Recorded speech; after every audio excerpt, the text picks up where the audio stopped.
Hello, welcome to the Football Social with Sky Bet. We are live right now on Football Daily and Soccer M social channels. What a show we have lined up for you, reacting to all the games that are taking place right now. Joining me, alongside me, a fellow Spurs fan, I'm pleased to say, Smithy from Palmers FC. How are you, mate? I'm good, mate. Thanks for the invite. Much appreciated. Pleasure. Now, our feature game is Tottenham versus Cardiff. Oh, so your role is to watch all things Tottenham. Have you got that in the locker? Of course. I'm a big Spurs fan, so yeah, I've got this, don't worry.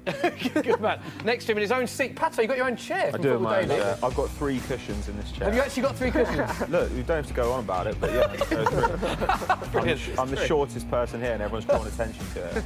Alongside him, another top man, Robbie from AFTV. Robbie, now we can never get you on when Arsenal are playing, because of course you go to every single Arsenal match. Every single game. Actually, I missed the game. I missed the game in Baku. Oh, did you? Days ago. The other guys were there, but I missed that game. Understandable. Okay. First away game I've missed actually in Europe for about 6 years. Is it? Wow. Yeah. Okay. Well, thanks for coming on. You're watching all the games, of course, reacting to them, and I imagine you'll be cheering for Cardiff. 100%. Yeah. Come on, Cardiff. Alongside another Arsenal fan, Dave Jackson, Football Daily, Euro Football Daily, amongst others. Yeah, and that's the only reason I'm wearing the shirt, because I hate Spurs so much, and because you're here as well, Smith. You know what I mean, mate? You know what I mean? So yeah, I'm really much hoping for at least. All I'm at this stage is 1 Cardiff goal, but I actually think they can might nick it. You think Cardiff might nick it? There's a lot of pressure on Spurs today. There is pressure on Spurs today. Yeah. As well as that, you're in social corner. Yes, so get your questions, send them in to me at Soccer AM and at Football Daily UK, and we'll do our best to answer as many as we can. Yeah, hashtag the Football Social. Cool. And alongside you, the hardest job of anyone today, Michael McCubbin. Michael, you're in the armchair. Yeah, once again. Watching all the other games. Remind us what 4 games you're watching. They are Burnley, Huddersfield, Crystal Palace, Wolves, Leicester, Everton, and Watford versus Bournemouth. So I've got to somehow try and keep up with all of them. So, you know, forgive me if I'm a little slow, but yeah. Getting that in early, I like that, just getting it in early. So Michael will be reacting to all of the goals. Plus we'll be updating you with all the action from the EFL, the Championship, all the other leagues as well. Plus we've got a lot of in-play betting, courtesy of our mates at Sky Bet, and get involved in the comments section. We've got an accumulator, which last week came in, a 6-fold accumulator. Our sofa predicted all of the results. So no pressure on our guest today. Michael, you've gone home win. Yes. Burnley, Huddersfield, tough one to call that. Yeah. I've just gone, this was a tough one as well, just gone for Wolves, been very impressed with them this season. I think they will win at Selhurst Park against Palace. Pato, you've gone for a Leicester win against Everton. Yes. Smith, of course, gone with his beloved Spurs to beat Cardiff. And Robbie, you've gone Watford to beat Bournemouth. Okay, that is 29-1 at Sky Bet, that accumulator. Don't forget, you must be 18 plus. Full terms and conditions apply. For more details, go to skybet.com. Of course, all odds are live and subject to change. Dave, social media, let's get straight to it. First question straight away from Mr. Seb Lasardo. Oh. He has asked, will Jose Mourinho be sacked? Wow. Robbie, yeah, your reaction. It sounds like you want to go first with this answer. What do you think? To me, if he loses against Newcastle, how can he stay? You think he'll go this weekend? If he loses? I think if they lost to Newcastle, he'd have to go. But I don't think they will lose to Newcastle, so I think he'll stay. Yeah. It's just an interesting situation for me. You know, all these years that, you know, he was having a go at Wenger, specialist in failure, stuff like that. And now the tables are turned. It's all on him now. And you're smiling about that. You look very happy. I'm loving it. You know, I've got so many Man United mates, and they're all at the moment, you know, listening to. They sound like Arsenal fans from last year. You know, Jose's got to go. You know, it's really, but. That whole thing when he said specialist in failure, when he really had a go at Arsene Wenger, when Arsene Wenger was really down, kind of come back round, calmer. Interesting, yeah. Man United fans, let us know what you think. Get your questions in. Good first question. Thank you, Seb. Get your questions into Dave. Right, we can have a look at the team news. Our feature game is Tottenham versus Cardiff. These are the teams. Hugo Lloris in goal. Back four of Trippier, Alderweireld, Sanchez and Rose. Of course, Serge Aurier and Jan Vertonghen still ruled out, as well as Dele Alli, Christian Eriksen and Dembele. So options are quite limited for Pochettino, who goes with Dyer and Winks, interestingly, as the 2 DMs. Mora, Sissoko and Son in behind Kane. Smith, got to come to you. Sissoko surprises me there, particularly when Lamella's on the bench. Yeah, Lamella has been smashing it this year. I think he had a tough start to his first career, didn't he? He's one of those 7 that came in and was kind of just put to the side. Eriksen was the only one that really got the plaudits, but Lamella's stuck with it and he's come through. And he's been brilliant, really, really good. Sissoko, he's that player. Every club's got one, haven't they? And he's that player for Spurs that everyone's just like. Costs a lot of money though, didn't he? He did. 35 mil. But Poch loves him. Poch loves him. Poch does like him. We what was it 3-2 against Barcelona? We got back to the other night. Brings on Sissoko. There he is, Sissoko. Yeah. You were at the game midweek, so was I. Smith, what did you make of? He came on, of course. What did you make of? I turned up 3 minutes late. We were 1-0 down. You missed the goal, yeah. Yeah, I missed the goal. But yeah, I don't know what Lloris was doing there. But I was really proud of our performance. Second half especially, I thought we dug in, especially with the players that were missing, like the Dembele and Eriksen and Ali. So, yeah, I was happy with the performance, even though it wasn't the result. Yeah. But, got to talk about Hugo Lloris.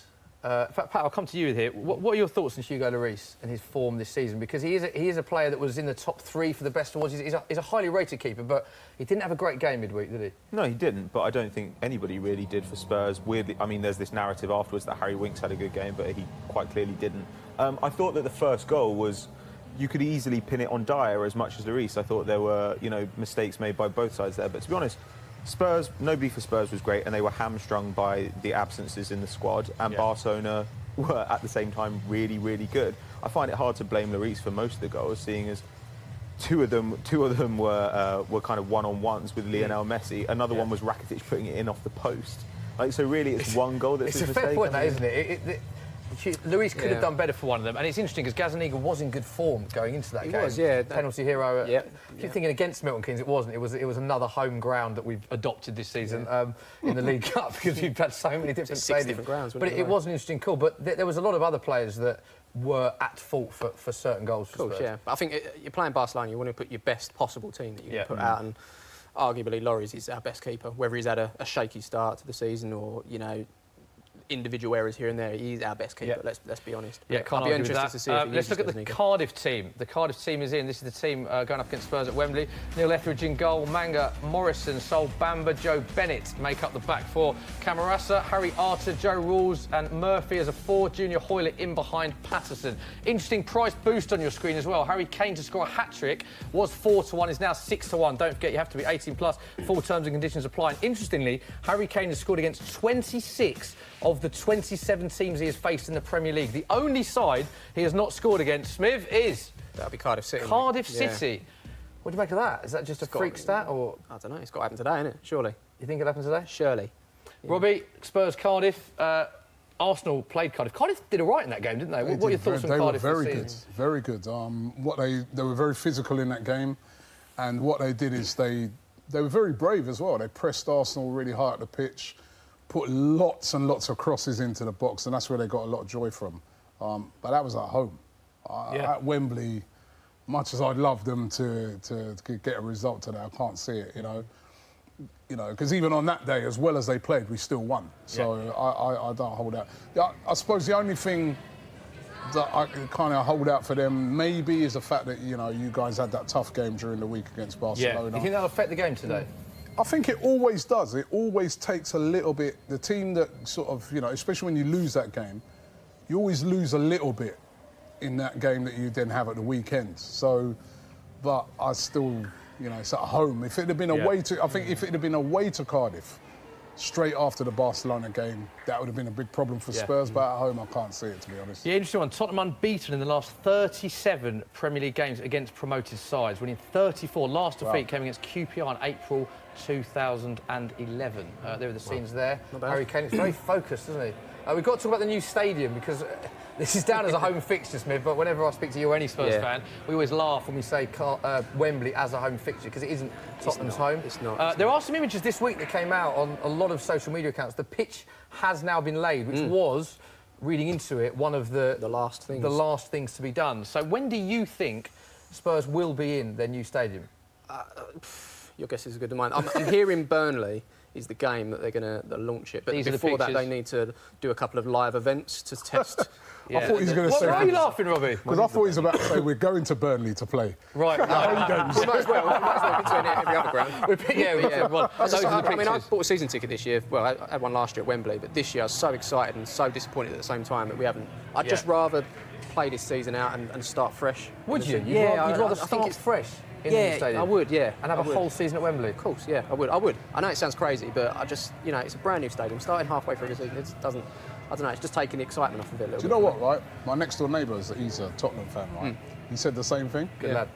He said the same thing. He goes, you know, he said to me that he feels it'll be an anti-climax. Yeah, it does. If you go in there halfway through. Yeah.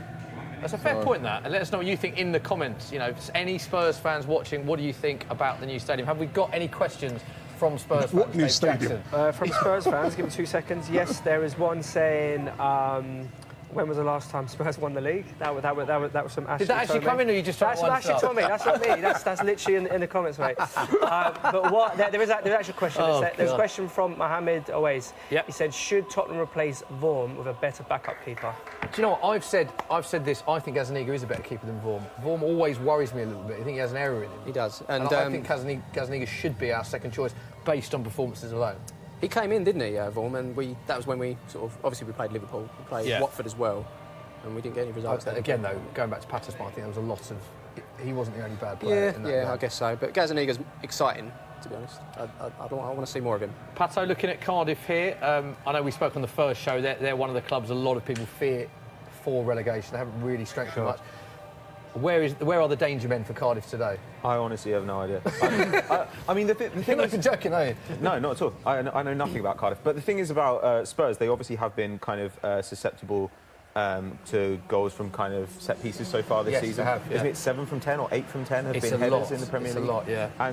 And against us, certainly, against Arsenal, Cardiff were really, really dangerous from those positions. So I think that will be something you have to watch out for. So far this season, it's been really weird. Like, Spurs, to me, over the last few years under Pochettino, have been a really defensively solid side. But this season, they've been searching for that solidity all year.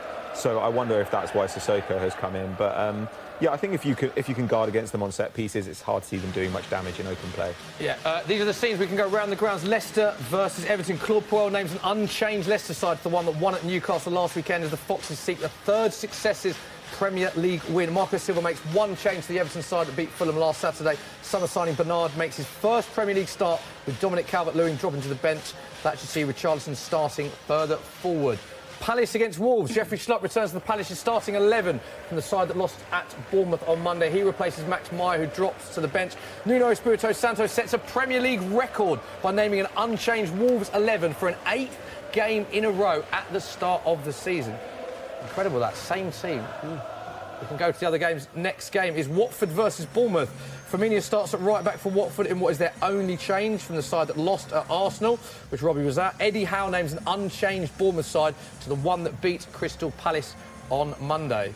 So those are the scenes at Vicarage Road. Other game is, of course, Burnley versus Huddersfield. There is Sean Dyche, who makes one change from the side that beat Cardiff last weekend, as this season's top scorer Ashley Barnes returns in place of Matteo Vydra. Huddersfield, who are looking for their first win in all competitions since April, dreadful record that, have also named one change. Raj Van Lopar replaces Congola, who is out with a hamstring injury. Big game, Michael, that, isn't it? Huddersfield for Burnley for both clubs. Yeah, definitely. I was reading earlier, Huddersfield have had their worst start to a Premier League, no, not to a Premier League season, to a league season in their history. So that's pretty crazy, considering Huddersfield have quite a long and illustrious history. And obviously Burnley look a bit shaky at the start of the season. Obviously they had that big win over Bournemouth, was it 4-0, a couple of weeks back, but they just, their defence just looks shot to bits this season as opposed to live shots of Pochettino there. Smith, what did you make of Poch's post-match comments after Barcelona, saying he was sort of proud of the players and everything? And was it like they gave Barcelona too much respect, or can you understand where he's coming from? I get it. I understand. Like, I said it in my vlog the other week. Like, we used to playing teams like Kaiserslautern and North's Famagusta. Qarabag. Yeah, Qarabag. We're playing Barcelona. Like, be happy. I know we lost, but like we're progressing, and it might be slower than a Man City or what Liverpool are doing at the moment, but we're slowly getting there. And I don't care if it's going to take another year or 2 years or 3 years. I'm being patient because I'm happy with the way Levy's run the club. Most people don't like it, but at the end of the day, like, we're getting results. We're challenging in that top four. You know, we're battling, and we've got a good side. I know we might look back on this in 3 or 4 years' time and go, that should have won, that team should have won an FA Cup or... The Daniel Levy debate is a bit like the Mourinho and the Wengers. It massively splits Spurs fans, doesn't it? Because you've got, on the one hand, you've got fans that say he's a genius in the transfer market, he always gets best value for money, but then there is a huge percentage of Spurs fans who hate the fact that he doesn't spend money. So it's interesting that you're a fan of his. I like the way he's run the club. He's a businessman first, and it's you know, fair play to him. Like, look at Spurs now. I think there might have been a lot of pressure on him had he dipped his sort of hand in his pocket and spent loads. You know, I think we're just slowly progressing, and Pochettino's a fan of that as well. How do the Arsenal, you boys, think that Spurs is run as a club from the outside? Taking your Arsenal hat off for a minute. It's run great, isn't it? Look at the stadium. Fantastic, brilliantly run club. You know what I mean? I'm proud of the homegrownness as well, like the Englishness to it. You know, I went to Russia. Young players. I went to Russia for the World Cup. How many new stadiums did they build?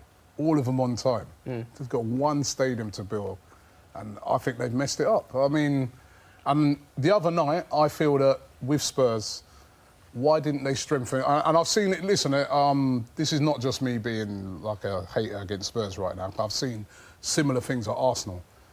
If you're going to compete against those teams like Barcelona, you've got to have a stronger squad. Yeah. And he didn't buy any players in the summer. I think that first Premier League I think that's criminal. I think in the summer, yeah. if you finish third or fourth and you buy no players, that means you're not going to get any better than that. So that's not ambitious. But there's an argument that, yeah, we didn't buy any players, but we didn't get any worse. You know, there's teams out there that have bought players that haven't really benefited them at all. But they're trying to. Rose, you kept Alderweireld, you kept Dembele. They're important players. Yeah, but isn't it?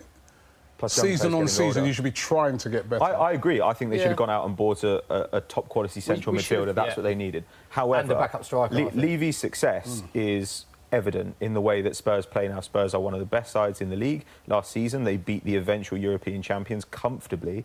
They play really good football. They've got a great manager. The question is what happens after that manager. I think in a way, Levy might have... The current setup at the club might have taken it as far as it can. You know, I'm not saying that Levy should go, but I'm saying a director of football is probably the next step for Spurs in order to push on. They need that coherent strategy in how they sign players. And Levy's an amazing chief exec, but he can't be your director of football at the same time. It's a bit like Ivan Gazidis was at Arsenal, and business-wise, very good. But how can you expect to progress if you finish... Last season, Spurs won. They finished third, won no trophies.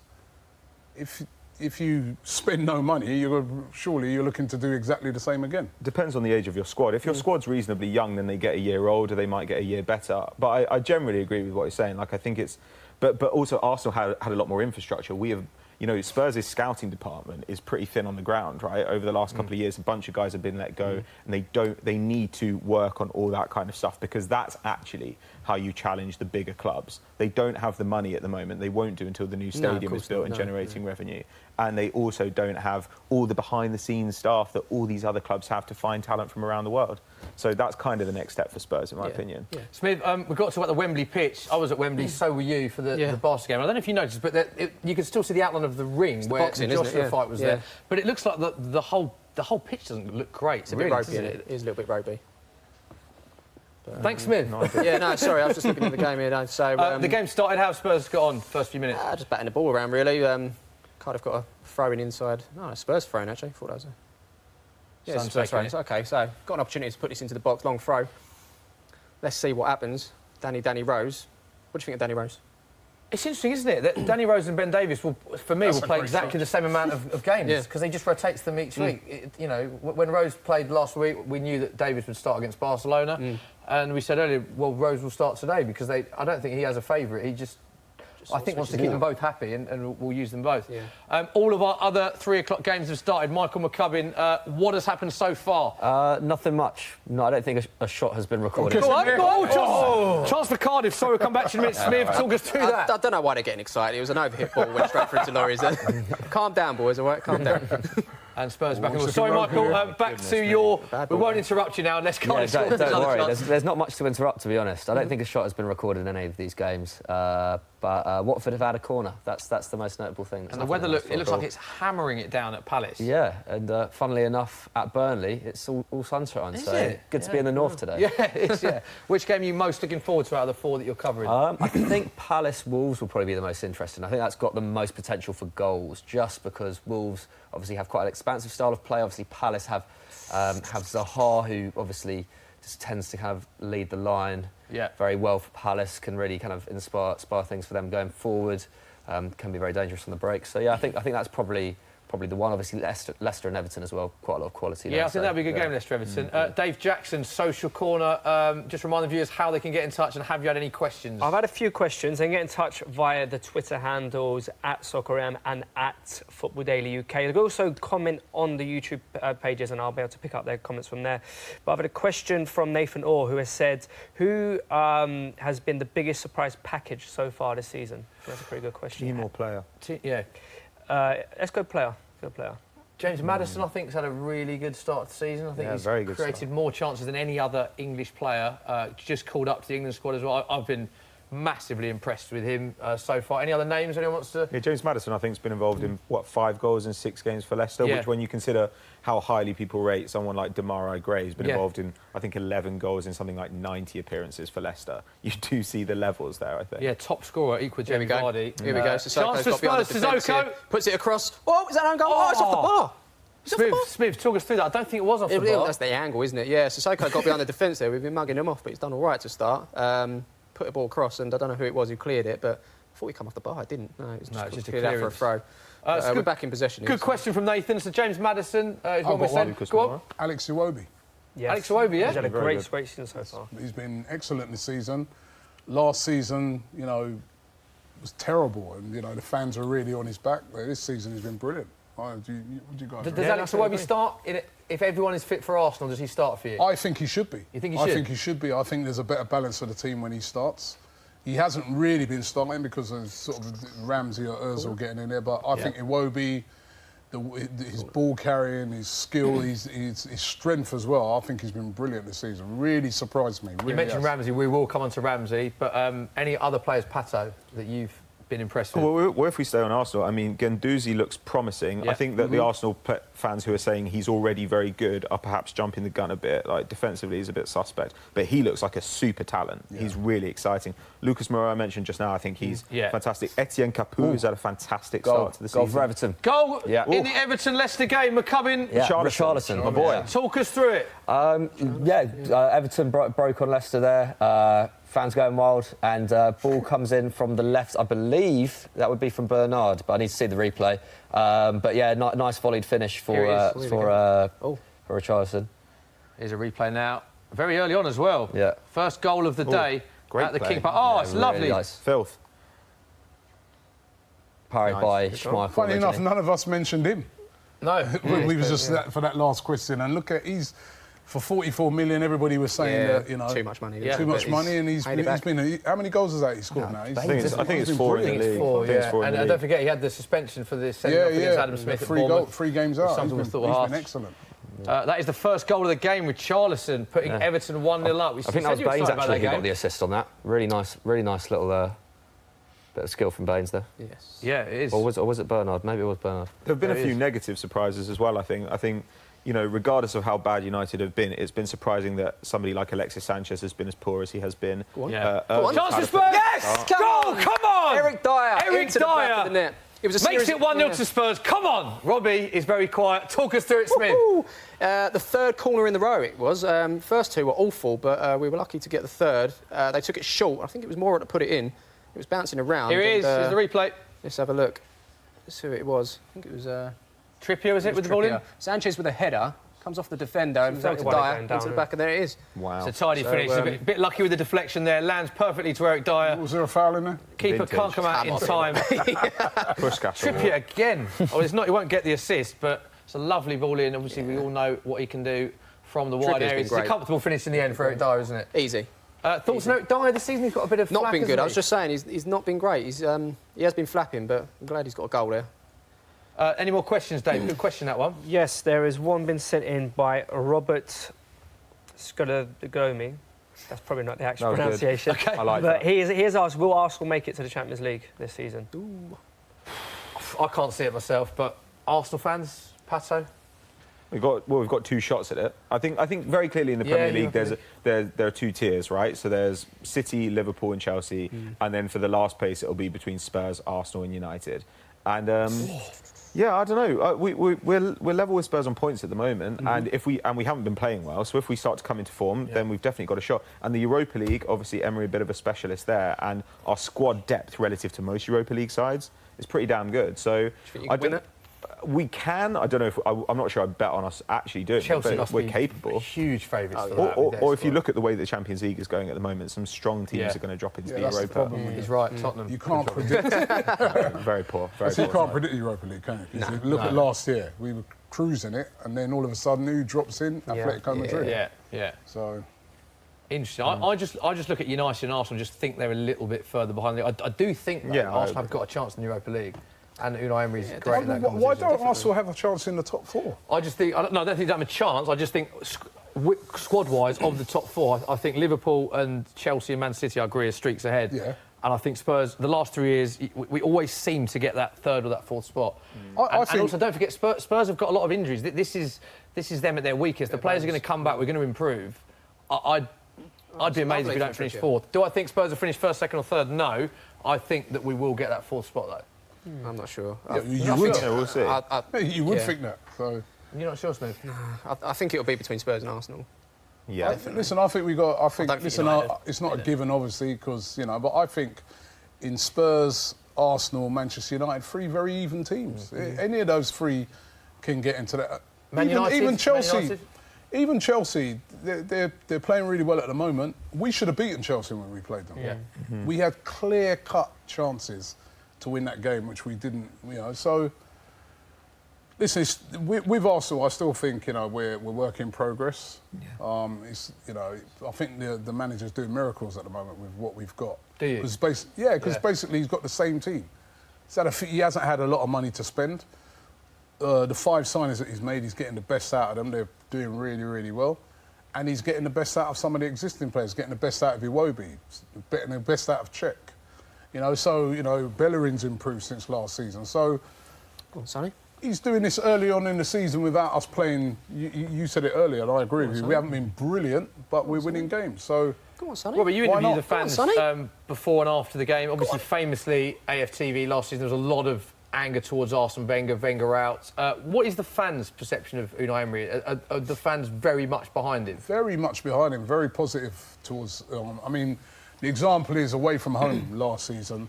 It was really toxic. I remember. I'd say probably the season before was more toxic. Last season actually was more a lot of apathy. Right. People just thought. Is that after he announced that he was going to? No, before. Before that. Before right. People were just sort of resigned to the fact. All right, I suppose the manager's staying, but we ain't going to win.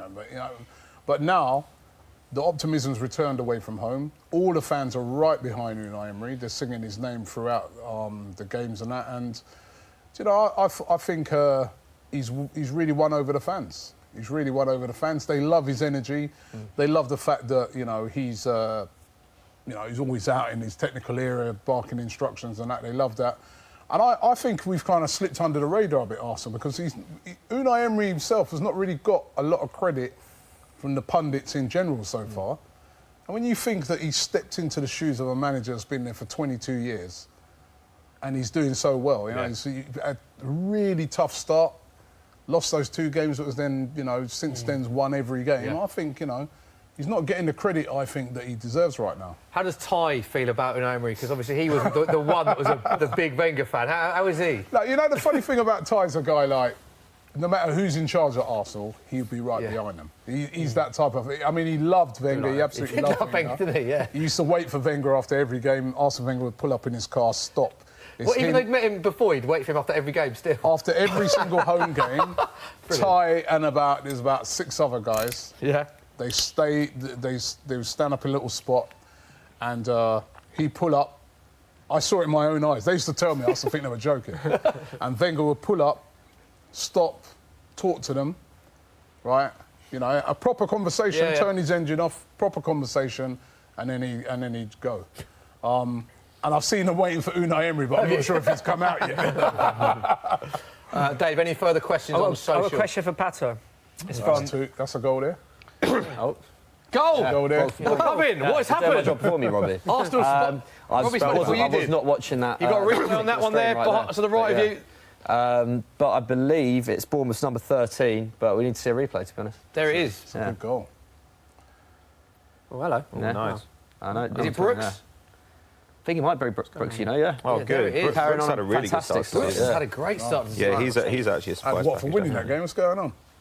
So it's Bournemouth leading that. How have Bournemouth been playing, Michael? They've been all right. To be honest, it's not been a particularly exciting game. I think actually it's probably against the run of play. Obviously, this came off the break. Watford have had quite a few corners, a few set pieces, which they've looked relatively dangerous from, with Holebas putting the deliveries in. But yeah, this is actually pretty against the run of play actually. So looked like it was a handball at the other. Yeah. Did you think that? Hello. Chance of Spurs. Oh, cleared. Yeah. So this is the Bournemouth replay now. It looks like it was a counter attack.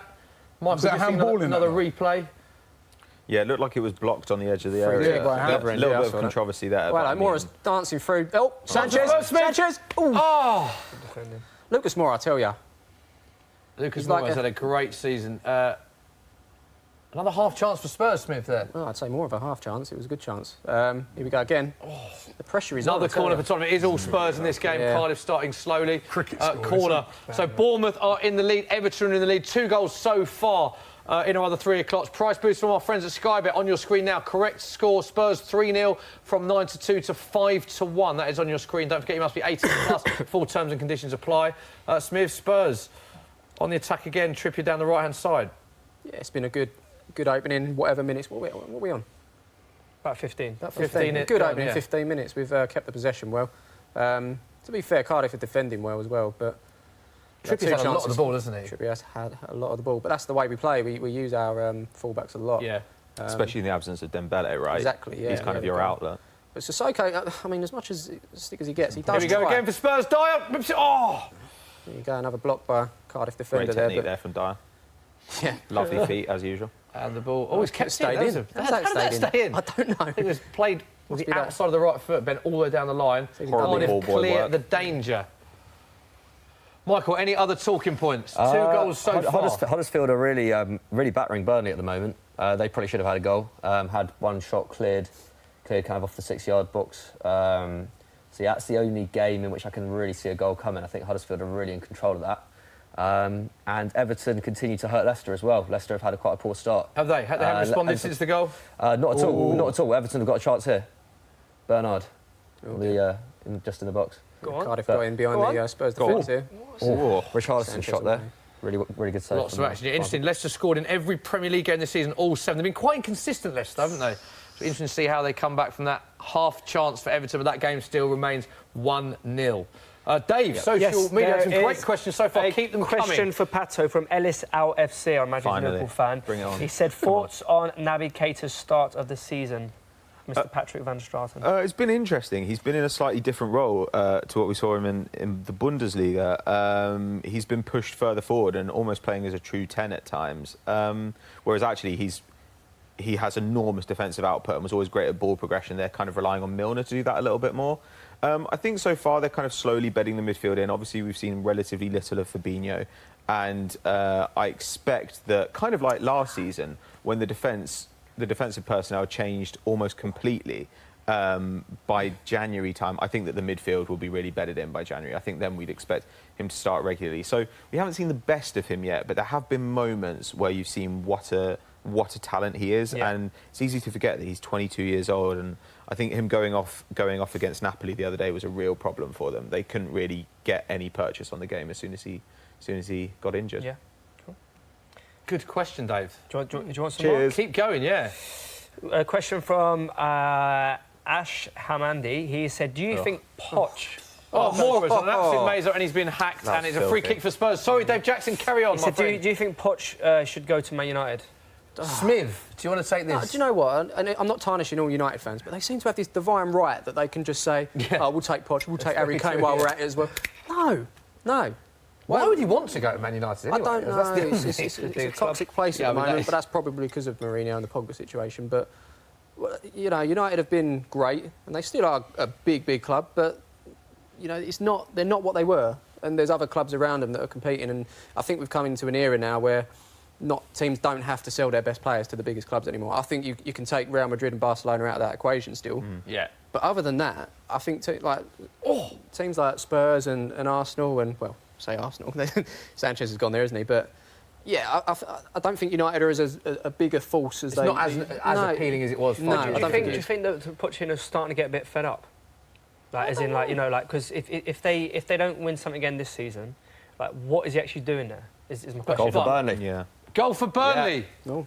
And it's Sam Vokes. McCubbin, talk us through that one. First goal at Burnley. Really nice ball into the box, and probably Burnley's only their first shot of the game, probably, or maybe their second. Yeah, really nice header down from Vokes. Great goal. Pretty unstoppable, to be honest. Yeah.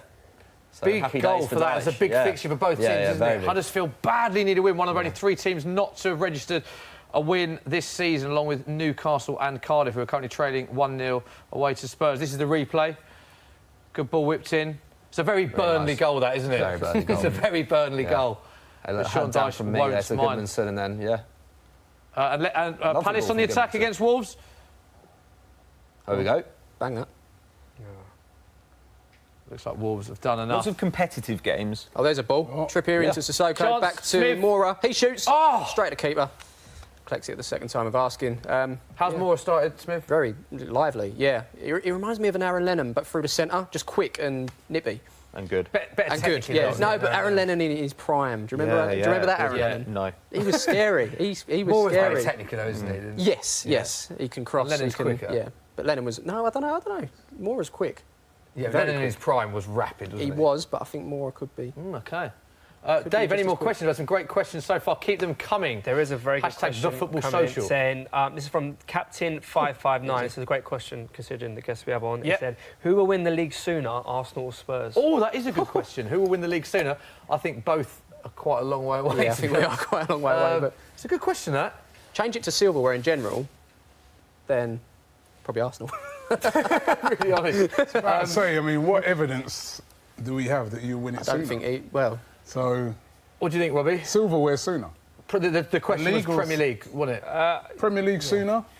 I'd have to say us, because I think, Do you think? the reason being, you know, Spurs have got a very good team at the moment, but I think moving into the new stadium, you know, there's going to be more restraints on money again and spending. You know, we had. That's what Arsenal had, isn't it? Yeah. So you know, I think it's it's all going to be how well Spurs do. If they maintain that position high up in the league, top 4, it'd be fine. But if they was to dip out of that with all the amount of money that they spent on the new stadium, then they might not be able to get the sort of quality of players in. They could lose a Harry Kane or somebody. Yeah. So I think it's going to be a very important period for Spurs. I really do. Yeah, next couple of years we just have to maintain. And if we can nick a trophy throughout, then it's a bonus. Like an FA Cup or a Carabao Cup or whatever it's going to be called in the future. That's, you know... I think the other issue is that Man City and Liverpool have strengthened so much. It's just going to be... I think they're going to be so hard to break in the near future. You're a bit unlucky in that, like, you've got this really great squad and this great manager, and they've come along at exactly the same time that City and Liverpool are having goals. Chance for Cardiff! Go on! Go on! Oh, what a clearance that is! Great clearance. He has to score. Dave, who was that? Tell us exactly what happened there. Well, the ball was nodded on. It's just a Group 1 ball, nodded on, and Rose got caught there. I don't think he knew. Oh, he's got to attack that. It's a great clearance. Diving header. It is a Route 1 straight down the end. Etheridge just pumps it forward. Oh, my God. Flick on. Danny Rose gets caught a bit. It's flicked over Lloris from the angle. Empty net. And Toby Alderweireld with a brilliant clearance to deny Junior Hoylett. We thought it was a certain goal, didn't we? It was. I was pretty much sure that was a goal, but... I would have scored that. But you would have scored that. Bundled it in. Go on, attack that. Another chance for Cardiff. This is where we need to be careful. Getting back into the game a bit, aren't they? Yeah, they've had a few crosses blocked, and they've had that one chance there and now corner. Yeah, they're slowly finding their feet. Corner here. But, a knuckleball corner, that. It was just over the bar. But Dave, who are your 3 favourite Cardiff players? As a huge Cardiff fan. Hoylett. Yeah? How many goals did you get last season? 7. I don't know if that's right. And 4 assists. Nice. You know. I've got a question from, like... Just, a great one. Yeah. I have a really good question on Twitter from @TrickyTerrera. He's saying, questions for Pat and Robbie. Thoughts on Terrera so far this season? I think he's been To excellent. you. I really do. I was a bit surprised when he wasn't starting at this when he first came in, but since he's come in, he's again been a real plus for Arsenal. I've really rated him. He's what we need in that midfield. He gets a tackle in, but I think the thing that surprised me as well is we all thought he's just going to be this, like, you know, sort of Kante type player that's really real ball winner, but he's really good going forward with the ball as well. He really gets the attacks going. So I'll be really impressed with him. Yeah, he actually got the assist for the winner against Cardiff, didn't he? Really nice pass into Lacazette. Plus, he's 22 years old. I mean, I completely agree. I think he has to be starting. We desperately need him, and his positional sense. It's almost like it's like he reads the game a little bit quicker than the rest of our midfielders. When they take too many touches, a little bit slow, he's just there quickly. And he looks like a great prospect, because our other signings in the summer were a little bit short-sighted. They were kind of older players, so it was nice that we got in this star young central midfielder. God, there's a lot going on at Wembley, Smith. Before we talk about that chance for Cardiff, what a pass tell us, back we just that saw the replay. Was that a good clearance from out of field, or was it a dreadful miss? I told you I could have scored that, didn't I? I told you. You didn't believe me, I told you. It might well have been a really bad miss. Yeah, I think he's just shanked it. And another chance for Cardiff after that. Yeah, well, it was a corner, wasn't it? So we assumed that Alderweireld touched it, but I think it might have been the forward there. But they had a free kick that's gone into the box. We need to stop giving them these set pieces, because they look to be pretty lively in the box. That is their main threat, isn't it? Get that ball on the deck and play it around them, tire them out, and hopefully we can get a second. Saying at the start of the game, innit? They like to whip that ball in and try and get like a Sol Bamba or something. Yeah, like that, exactly that. 5 of the 7 Premier League goals that Spurs have conceded this season have been headers. Pato alluded to that earlier, from set pieces. Spurs aren't great at defending set pieces, and Cardiff have had a lot already, worryingly, but it is still 1-0 at Wembley Stadium. Chance for Wolves, Michael McCubbin. Yes, I wasn't actually watching that. But, I was just watching Holobas put a ball in from a corner, which was much more boring. But let's have a look at Here's it. the replay.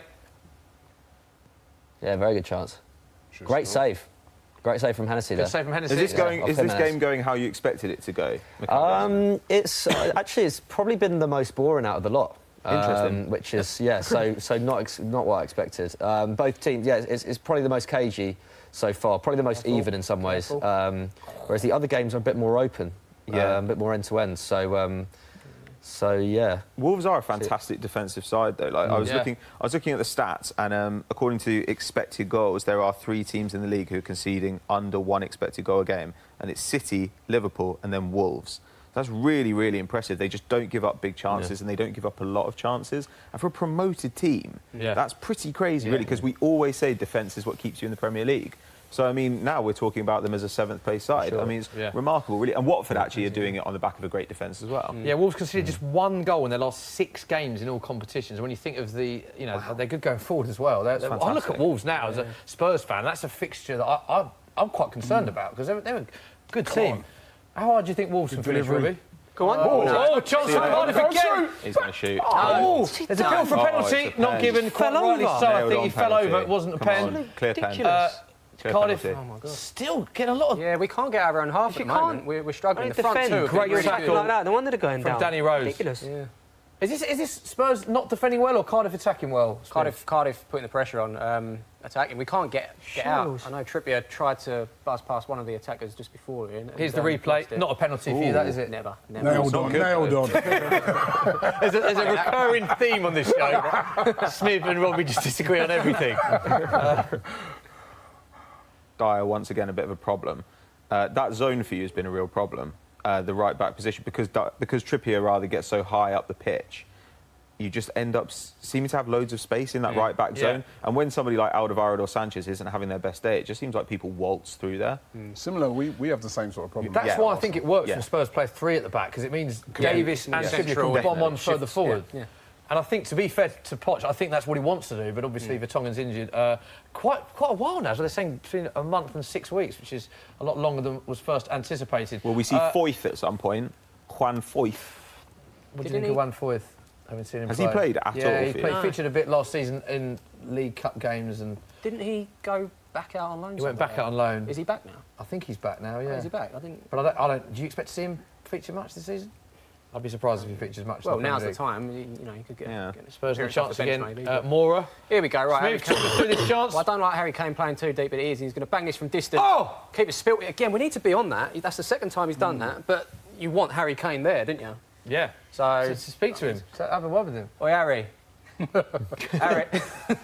Michael, I'm looking at Palace Wolves in the corner of my eye. Seems to be picking up a bit of pace recently. It is, yeah. Palace keeping possession at the moment, but it does seem to be doing the rounds. Neither team are really properly penetrative, and it's probably credit to their defences. There's just not, they're just both quite well organised at the moment. Palace on the move now, but being cleared up again, I think by Bennett. So I think this could be a game that really erupts in the second half, I reckon. Really tactical first half, but clearly both teams have a lot of quality, playing in very heavy rain as well. So Yeah. I don't think anyone's enjoying themselves out there. A chance for Huddersfield as well. Just looking at a replay there.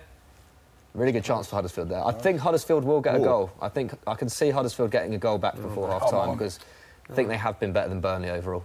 As Spurs fans, if you could take a player from outside the top 6 and just drop them in your squad for the rest of the season, who would you take? Well, Zaha is one that we were linked with heavily. But is that your most pressing area of need? Would you not say like a Neves or someone would be better? A centre mid is. I meant from the point of view that he was sure. Yeah, you wanted him. The frustrating thing with Spurs' transfer policy.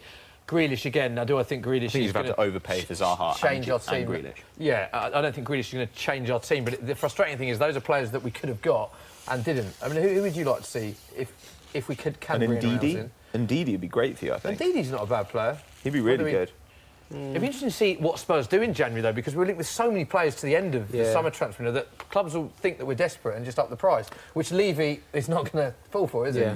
I would like another out-and-out striker. So would I, yeah. Because I think a lot of strikers maybe look at Spurs and think, well, the way they play is it's just Kane and I'm going to be second string. But, you look at Man United, they're able to play 3 strikers. Other teams do it as well. Why can't we have 2 up top? The issue with Spurs is that you see the amount of players that are linked with Glenn Murray loves a goal, didn't he? Yeah, Morata apparently was being deposed. He said, well, why do you need me? You've got Harry Kane. So you're signing a striker who's not then going to play. So unless you change the system. But it speaks volumes for me that when Kane is injured, he prefers to play Son as a false 9 than Llorente, who he's bought as a striker, which goes to show, surely we're crying out for another striker then. Exactly, yeah. It's been like that for years. We've just, I don't know, we've just not sorted it. And it's testament to Harry Kane, though, because that's how good he's become. Yeah. We definitely do need another striker, though. Because obviously he's going to burn out at some point. Oh, Sonny's just 2 on 2 Big chance here. for Son Smith. We'll stay with Smith for this chance. More and out. He's got Harry Kane to his right. Can he get the shot? Block. Again, it was too slow in the end, which is funny. Called that about more being the quickest. He saw that coming. Yeah. What about you, Robbie, for Arsenal? If you could pick a player from the bottom 14 you know what? sides, Zaha's not a bad shout. we'll pretend Man United are in the top 6 for the sake of it.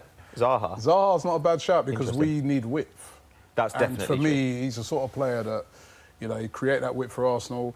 He can go out wide, he can cut in, he's tricky, he draw the defenders out and create a lot of space for Lacazette and Aubameyang. So he's a quality player as well. Arsenal so lack width is unbelievable. If we that's the player we need. We need a winger. Desperate. I do think we need a winger, but I think I would go for any centre-back so that we could bin Mustafi. Any centre-back. A centre-back, I would take name any regen. Like any centre-back from the lower half of the league, I'll take Cardiff's third-choice centre-back over Mustafi. He's an idiot. He's a moron. He's dreadful. We should just pay Holding over him, to be honest with you. But surely there's got to be a centre-back. I saw something though. They were saying like they're sending off in the Watford-Bournemouth game. Sorry to disturb. We'll go to Michael. We're coming first red card of the day. Michael, tell us what happened in detail. I saw the first yellow card. He kind of clashed with Begovic, and now he's been pulling the shirt off. Is it a penalty as well as a red card? I think it pulls outside the box, though, isn't it? So the red card was for who? I'm not sure it was for Kabasele, but I think it was for second yellow. Second yellow, not a red. I'm pretty sure. So Kabasele is off. He already had a Watford. Yeah. Michael, we will stay with you for this penalty. I'll describe it to you in detail. I believe Callum Wilson is stepping up. Excuse me. Bournemouth have had quite a few penalties this season as well. Monday Night Football, they scored last Josh minute King. penalty. He's in my fantasy team, so happy days. So Josh King is taking it, Michael. We'll stay with you for the pen. Penalty taker. He misses then. That's bad. Great pen. Great pen. Bottom right-hand corner. Sent the keeper the wrong way.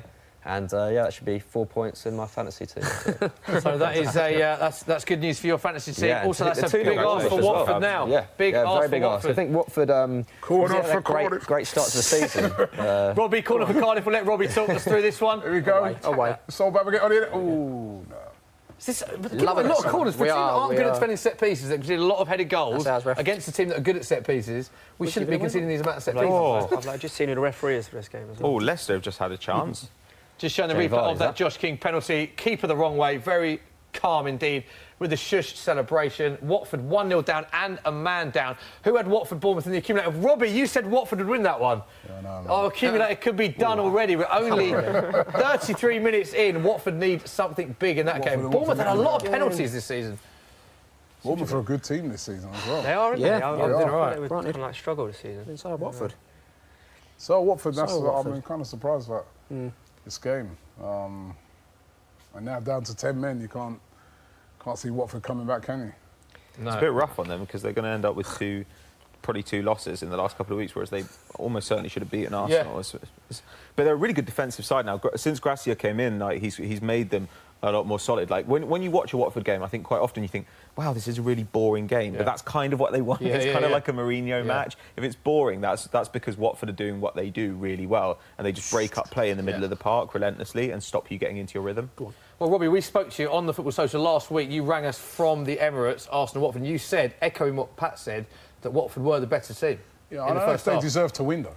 I wouldn't agree with that at all. I thought that they played really well, but clear-cut chances, Arsenal had the majority of them. I think that Arsenal did deserve to win the game, but Watford are a very good team, very good team.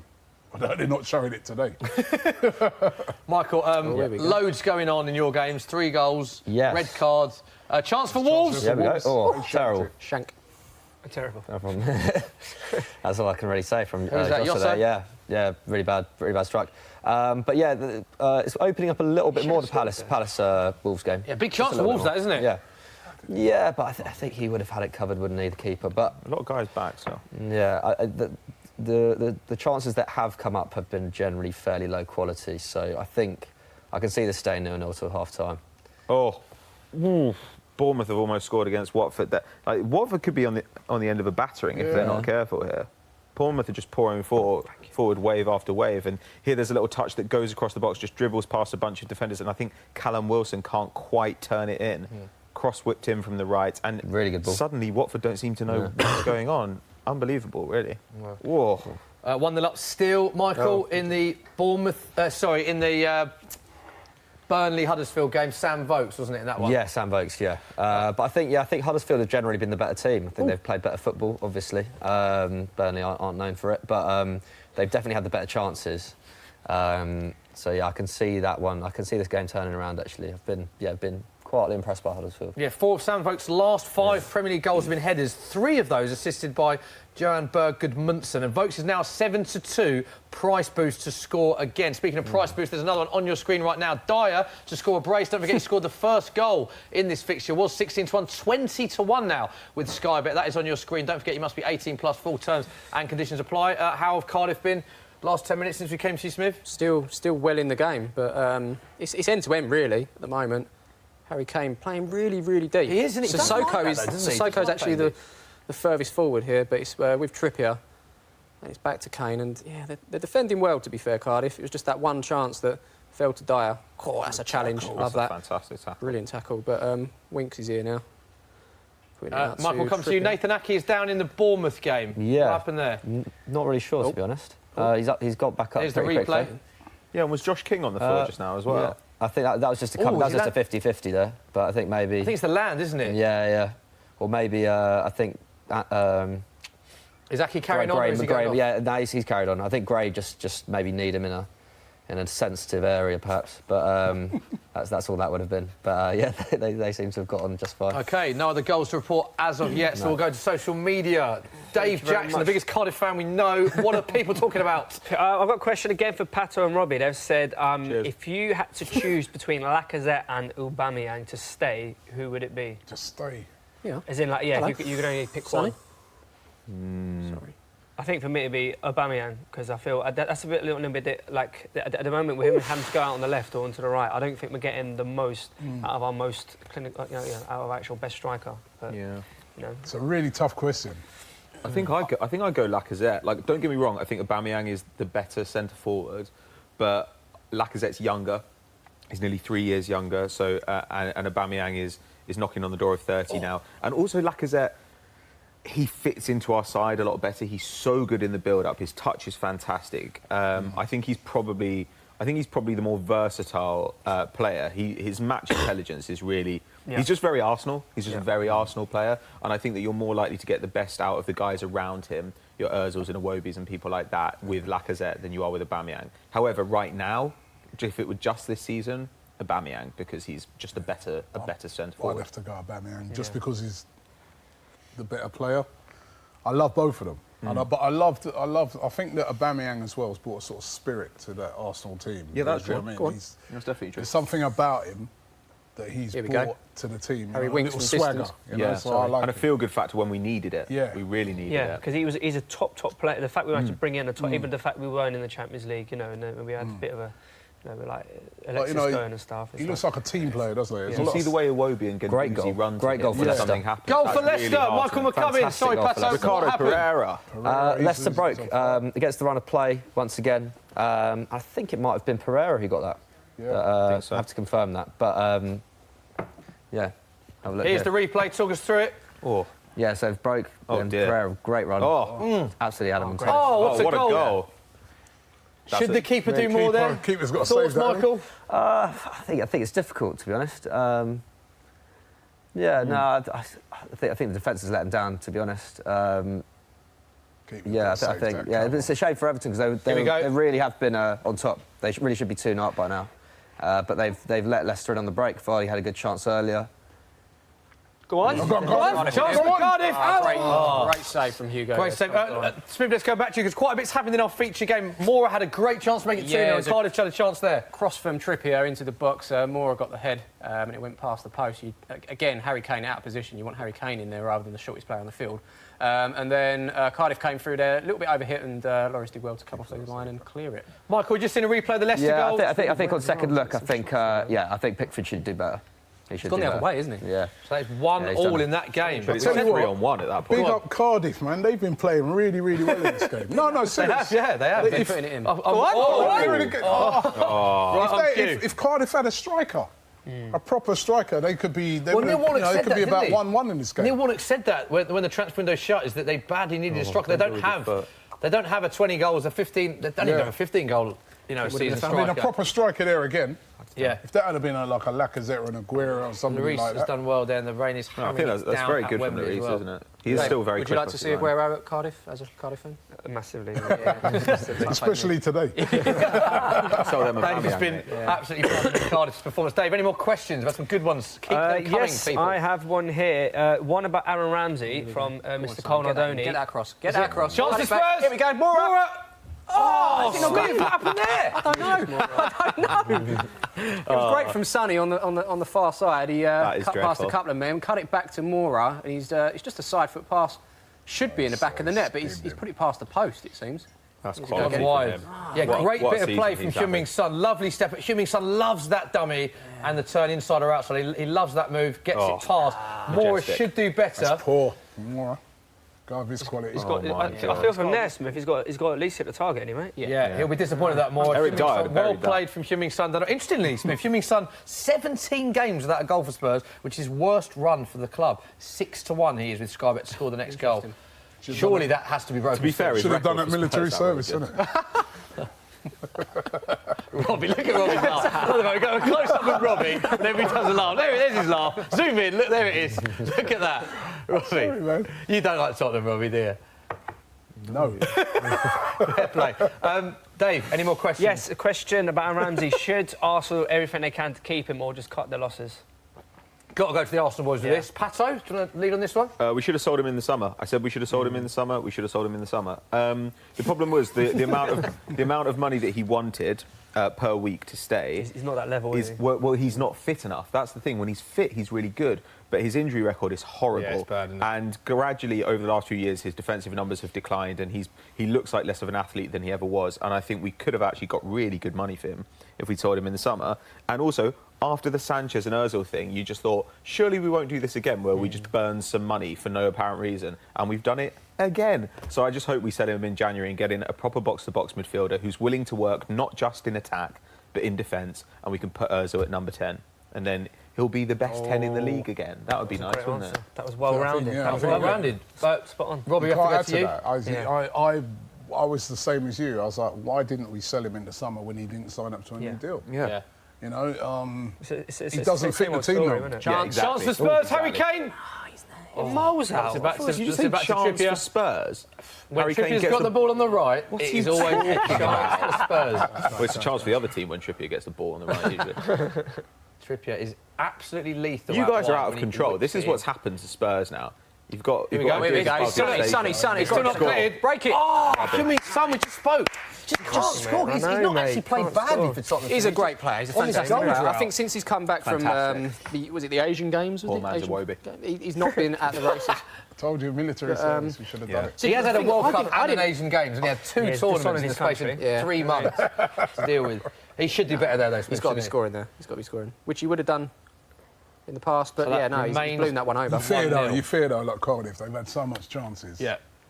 They're putting on their way. No, they've been good in Super, possession. I don't think 3-0. they've had that one clear chance. They haven't had many clear-cut chances. They've Yes, they have. Look Set at the one pieces. that Hoyle. They've had danger. that's the one. They've had danger. That's the one. clear. Robbie Where's the keeps other saying he would have chances? scored that. I would have That's done. quite a big chance, like a shot literally on the line. Yeah. But where's the other chances? Like, That's the Robbie only one. in It's the more Cardiff that there's City been team. danger. It's more there's been Possession. danger. I'd like to see that, actually. I'd love to see you play for Cardiff. Listen, I couldn't do no worse than what I see. Yeah, I reckon you did a job, Robbie. Hoyle there, he should have. Come on, what did he? It wasn't Put the great. fear of God in them, It mate. was not great. So let's update you with the goals, as there's been no relaxation from looking at the other 4 games at the minute. Burnley 1-0 up currently at Huddersfield. Sam Vokes. Palace Wolves is still 0-0. Leicester 1, Everton 1. 3-0 Bournemouth. And Richarlison, there's been another goal. Yeah, another great ball into the box. Great header from Josh King. King is it? Yeah, Josh King again. Yeah, Is that more points? More points for me. Yeah, hopefully, well done, the Cubs. hopefully 10 points now. Fantasy. So You're the real winner today. Great day for me. Yeah, Watford are falling apart. I apologise now to everybody for my. Yeah, Robbie, my pick. our accumulator is done. We need an absolute miracle from Watford. We're just about to see the replay, Right. Michael. Yeah, really nice ball into the box. Not sure who from exactly, but yeah, it's just really poor defending from Watford. But obviously they're man down, so There's so much space. Yeah. Oh, wow. good header. Is it from- Fraser from maybe? Who would it be? Third goal in 5 games for Josh Oh, King. it's Callum Yeah, Wilson. good ball in from Wilson. Right, half-time at Wembley is 1-0 Spurs against Cardiff. Eric Dyer after 8 minutes. What a Cardiff fixture. playing very well, having a few chances, mainly from set pieces, but it does remain Spurs 1, Cardiff 0. Thanks to that Eric Dyer goal at half-time. Burnley, that is also half-time. Burnley 1, Huddersfield 0. Sam Vokes in the 20th minute. Another headed goal from Sam Vokes. Sean Dyson looking very happy. Burnley looked set to take the 3 points. Big second half for Huddersfield. Still one of 3 teams without a win this season. They badly need a win. So they are the only half-timers at the minute. No, they're not. Crystal Palace, the whistle has just gone there. Palace Wolves is still 0-0. Couple of chances for Wolves missed. Roy Hodgson doesn't look particularly happy there. He looks drenched as well. Not got his head up. Don't know why. Everton and Leicester still playing though. Looks like a tasty game. 0-0. Challengers flying. Yeah, Leicester in. Everton It's does the best look one like a so tasty far, game. isn't That is still 1-1 Pereira after 40, but Charlton opened the scoring after 7 minutes. That game is still playing in the first half. There is Nuno. Doesn't look happy, but he never really does. 0-0 at Selhurst Park. Going down the narrowest tunnel you'll ever see in football, Selhurst Park. Really? It is The so narrowest narrow. tunnel It you'll is ever see in unbelievable. You can't buy that sort of narrowest analysis. football. Narrowest tunnel. There are the scenes at Selhurst Park. What's your favourite Whips in tunnel for in Spurs. football? Chance. Oh no, that's a replay of Eric Dyer's goal. I've had an absolute mare there. That's a replay. What have you done there, mate? I was thinking, this is very similar to the goal. On that note, Dave, have you got any questions on social media? I have a lovely question to try and bail you out here, mate. To like the Spurs fans, saying, this is from Real Hux. He's saying, our players are Eriksen, Kane and Ali at their peak. Maybe not Ali, because he's a little bit younger, but are basically, the question is, are them 3 players, are they going to get any better than what they're playing right now? Smith, before we get there, just the scenes at half-time. In the other game, it's just half-time. Bournemouth beating Watford. Go on, do you want to take that one? Yeah, I think Eriksen's at his peak at the moment. He's playing blinding this season. brilliant. Kane's still young. We forget that he's still young. He's got another 3 years till he hits that 26, 27 peak, as we like to say. So I'm excited to see what Harry Kane can bring. Lamella, what's he now, 30, 31, is he? He must be getting He's getting on a bit. I don't think he's that old. There's definitely more to come. Kane's from Harry 25 Kane. now. Definitely more to come from Harry Kane. Yeah. Kane's 25. I think Lamella might be. I don't think Lamella's that old. Is he not? No? Okay, my bad. But But, yeah, Kane's definitely got a few years of this, hasn't he? Yeah, definitely. Or Ali? Shame they might be at Real Madrid or something. There he goes again. Piping up. I'm sorry, I can't resist it. Disagreeing again. No, but you know what? As I said earlier, I think, and you know, as an Arsenal fan, I grudgingly admit it, Harry Kane is a brilliant player. Yeah, he's he's, you know, the thing I like about him, he always gets his ball on against Arsenal? target. He always scores against us, yeah. But he always gets the ball on target. He's a top striker. Yeah. But I just think that when they move into that new stadium, if, say, like it goes a season and they're not in the top 4, would he stay? I know he's been loyal all along, but the pressure will start to mount. You know, he'll look at guys like Alan Shearer in the past who stayed at Newcastle and that and ended up their career not really winning anything. And he might think to himself, well, you know, I've given my all for Spurs. I don't know. I just get the feeling that he is that loyal guy, and I think he is that one-man club, and he wants to break records at Spurs. I think we're more likely to keep Kane than an Ali. Yeah, I feel like Ali could be swayed easily. I could see be swayed by a big club if they come in. But Kane's never really been tested by that big. You know, I'm not really on about a Man United. I'm on about, like, say, a Real Madrid. Yeah. Or a Barcelona come in and they say, right, here's the money. Yeah. We want you. And you start to think, it's big money. I'm going to, you know, he looks at Bale and what he's done since he's gone to Real Madrid, and he starts to think, you know what? There's something about Kane that I just feel he's a little bit more grounded. Yeah. There's just something different about him. But prove us wrong. Someone will probably take this clip in the future. Good question, though. Good question. Keep your questions coming. We are at half-times in all the Premier League games. It's time now to catch up with Mikel Antonio, who I met in the week, to quiz him on his West Ham teammates' FIFA stats. Mikel, FIFA 19 is out. I know that you're a big FIFA fan. You're a big gamer, aren't you? Yeah, I do love FIFA. OK, this is perfect because we're going to be quizzing you on your West Ham teammates' FIFA stats. Before we get into that, I've got to talk about your FIFA card. Now, the reason we're not hiding this from you is because I know that you've already seen this at the FIFA launch. You're not happy, are you? I'm not happy at all. Like, have a look at this. They've dropped me overall by 2. That's harsh. Yeah. All right, I understand. I was quite injured last year. But you're going to punish someone for being injured? I don't think that's right, by the way. And then they've dropped my scores, I think. My pace, 83. I'm definitely a 90. That was my next question. I know that you're not happy with your overall because you're down 2, I believe, from 80. Yeah. But which stats individually are you most upset about? Physicality, pace, shot, dribbling, All of them. pass, defending. The whole thing is embarrassing. Because think about it, I've played right back. Yeah. I reckon I did well there, you know. So my defender should be better than 53. Yeah. My passing. It's good, you're passing. That's what I'm saying. Yeah. My dribbling, I'm known for dribbling, so I'm only 78. And my pace, I'm known for my pace and physicality. Like, that should be up to 85, 90, and that should be 90, 95. That should be 85, 90, that's 90, 95. Yeah. I'm surprised at that massively, from an outsider looking at that, because you are absolutely massive. 79 physical, that's not right, is it? And then you're telling me that Barrow's 99? Not I wouldn't argue with him either. No, he's not 99. I don't care, I don't give it to him, he's not that strong. He might be 98 this FIFA 19, actually. Is he? But he's a lot higher than... If I'm 79, he should be... I'll give it to him because he's known for a little bit of strength. Yeah. I'll give him 90. OK. He's never a 99. And what should your pace be? You think 95? 90, 95, 90, yeah. 95. Do you want to have a word with FIFA if they're watching? You need to liven up, mate. Like, it's embarrassing. I don't think you're even watching the games. If you're watching, you'll see that my pace is up there. Come on, sort it out.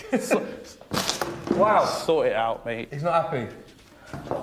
Right, we've had to reposition Mikel's card because it got destroyed intentionally, didn't it? Yeah, I'm not happy with it. So, last question about that: striker. I've always wanted to ask you this. Where is your best position? Because you can play anywhere. I'd say anywhere across the top front three. To be honest, that's my favourite position. So, to be honest, I couldn't pick. I like all three, yeah, I like all three equally. OK, right, let's get into it. Who, according to FIFA 19, is West Ham's strongest player? I think Andy Carroll. Correct, 92. Have they got that one right? He's a strong player, but to say I'm not the strongest, I don't know. Like, I think I would say myself. You say yourself? I would say myself. So if you and Andy Carroll are in the gym, or you're on the pitch, gym is different. Gym's different. I'm not really good in the gym. Strength on the pitch. Strength on the pitch. You're stronger than Andy Carroll, in your opinion? In my opinion, yes. Would Andy agree with that? No one's ever going to agree. That's how I'm shot. Great answer.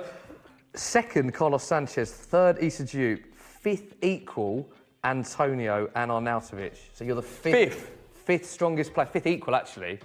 Not technically fifth, but fifth equal. And I'm the strongest same player. as Marco. Correct. Marco Arnautovic, Mikel Antonio, both 83. Issa Diop. Yes. Issa Diop. Yeah, That tall, skinny guy. by 3 points, yeah.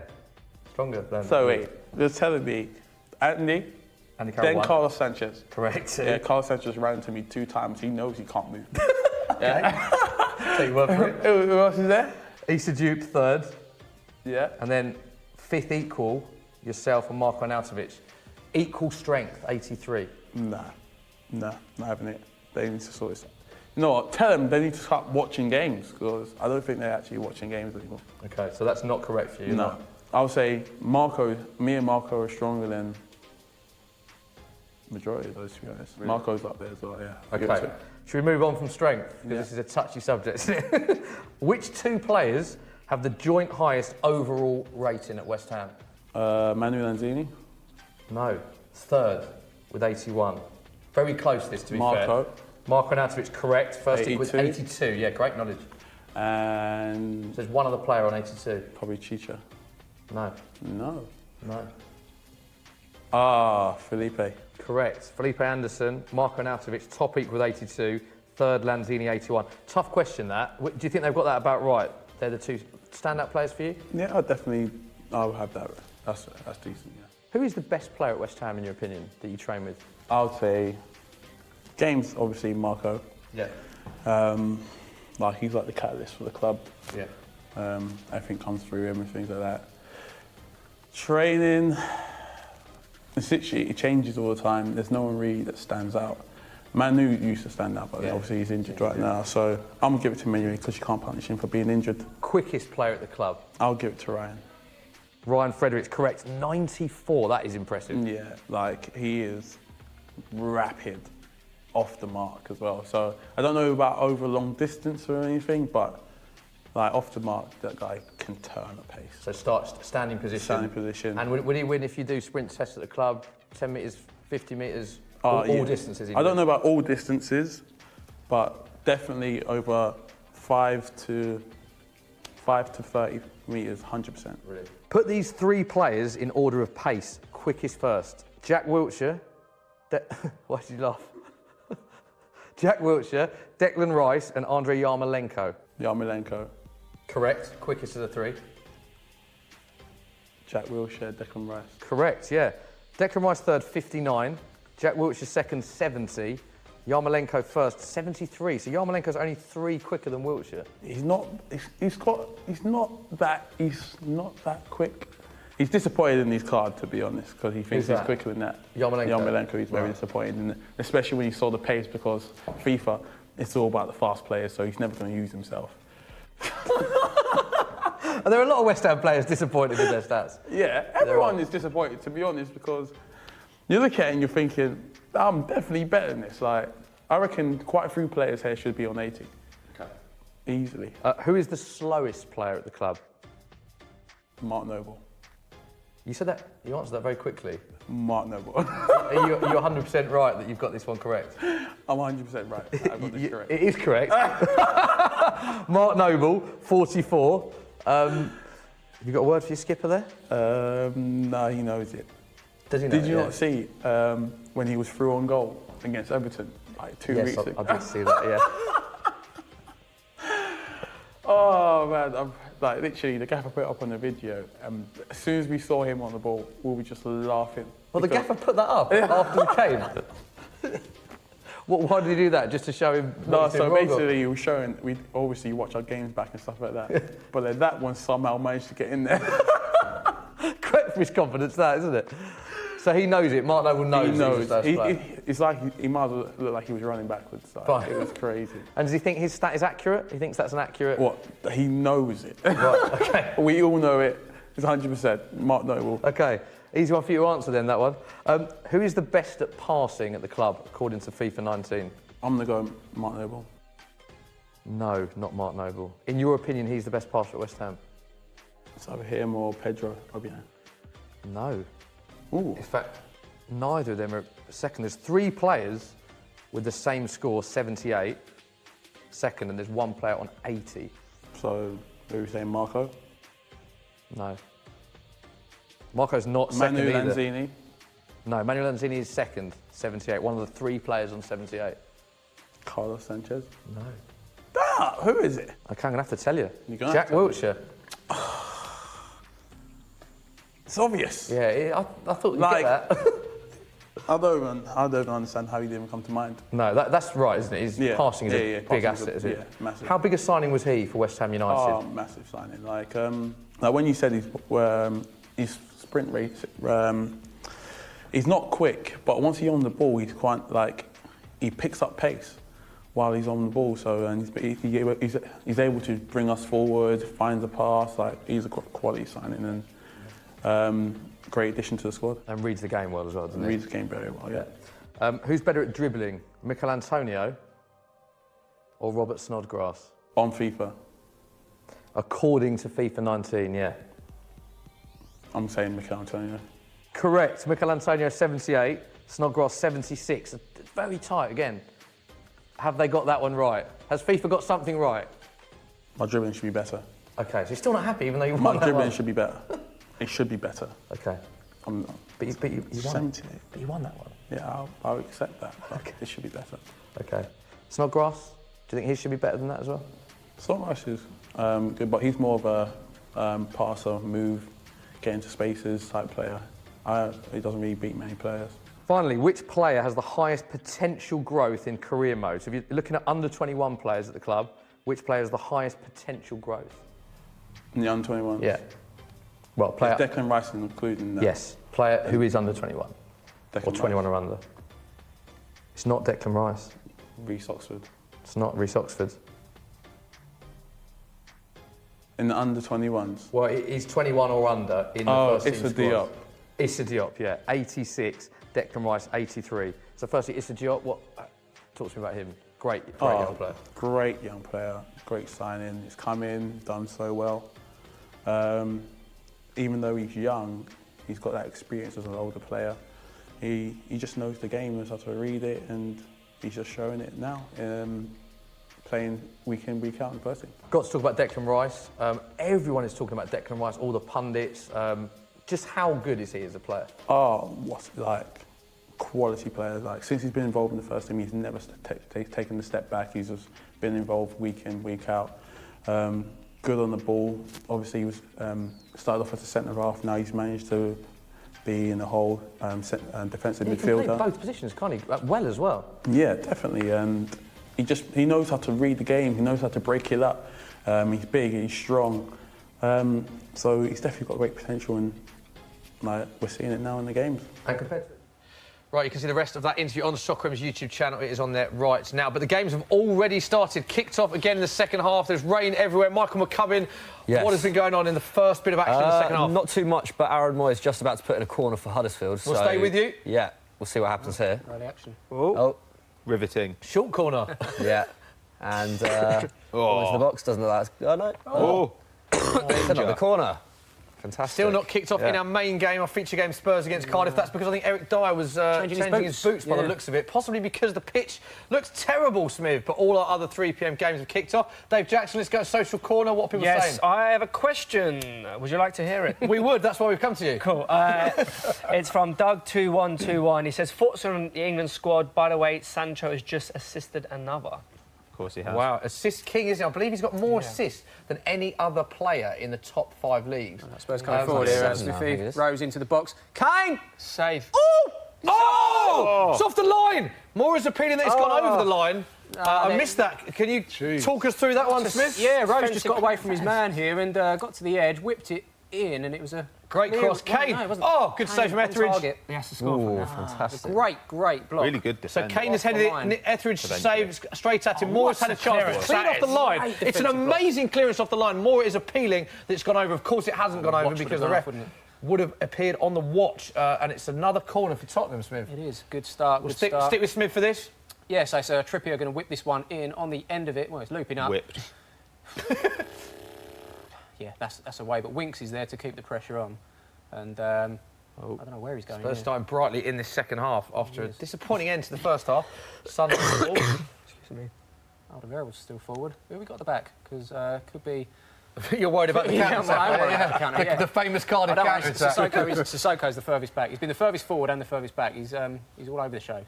Right, it's back in the middle of the field, so we'll go back to Dave's question. Good, we haven't touched on the England squad. Another goal for Bournemouth. Goal for Bournemouth! Yeah. Callum Wilson. Is there any hope for Watford and Robbie's accumulator? Robbie, come on, mate. I don't know. I think you never know. You never know. It is the Premier League after all. But no, Callum Wilson has put this game to bed. It was already put to bed. I don't know why I'm saying that. 4-0 Bournemouth. Here's a replay of the goal. Talk us through it, Michael. So, ball in the middle of the park. And then, Adam Smith. Adam Smith, your namesake. Harry Kane from the edge of the box here. Oh, deflection. Yeah, good ball, to be fair. And defending. Defending. It feels like they haven't actually plugged that gap in any way. They've just left the gap that was left by Cardiff City. I like that. Dejected. It is aggressive. Going terribly for Watford at Vicarage Road. 4-0 down at home to Bournemouth with a man sent off. Right, let's have a look at the accumulator. We can remind us of how we're doing. I don't need to look at it because we're doing terribly. Michael McCubbin said home win, Burnley against Huddersfield. That is 1-0. Michael, well done. That is going to plan. I said away win, Palace Wolves. 0-0, still in that one. Potentially, Pato went for a home win. Leicester Everton 1-1. We're still in with that one. Smith went home win 1-0. So we're actually doing OK until we get to Robbie, who walked in and said home win, Watford 0, Bournemouth 4, down to 10 minutes. Robbie, have a word with our viewers who are following our lead on this accumulator. What have you got to say to them? Sorry. Watford have been brilliant at home.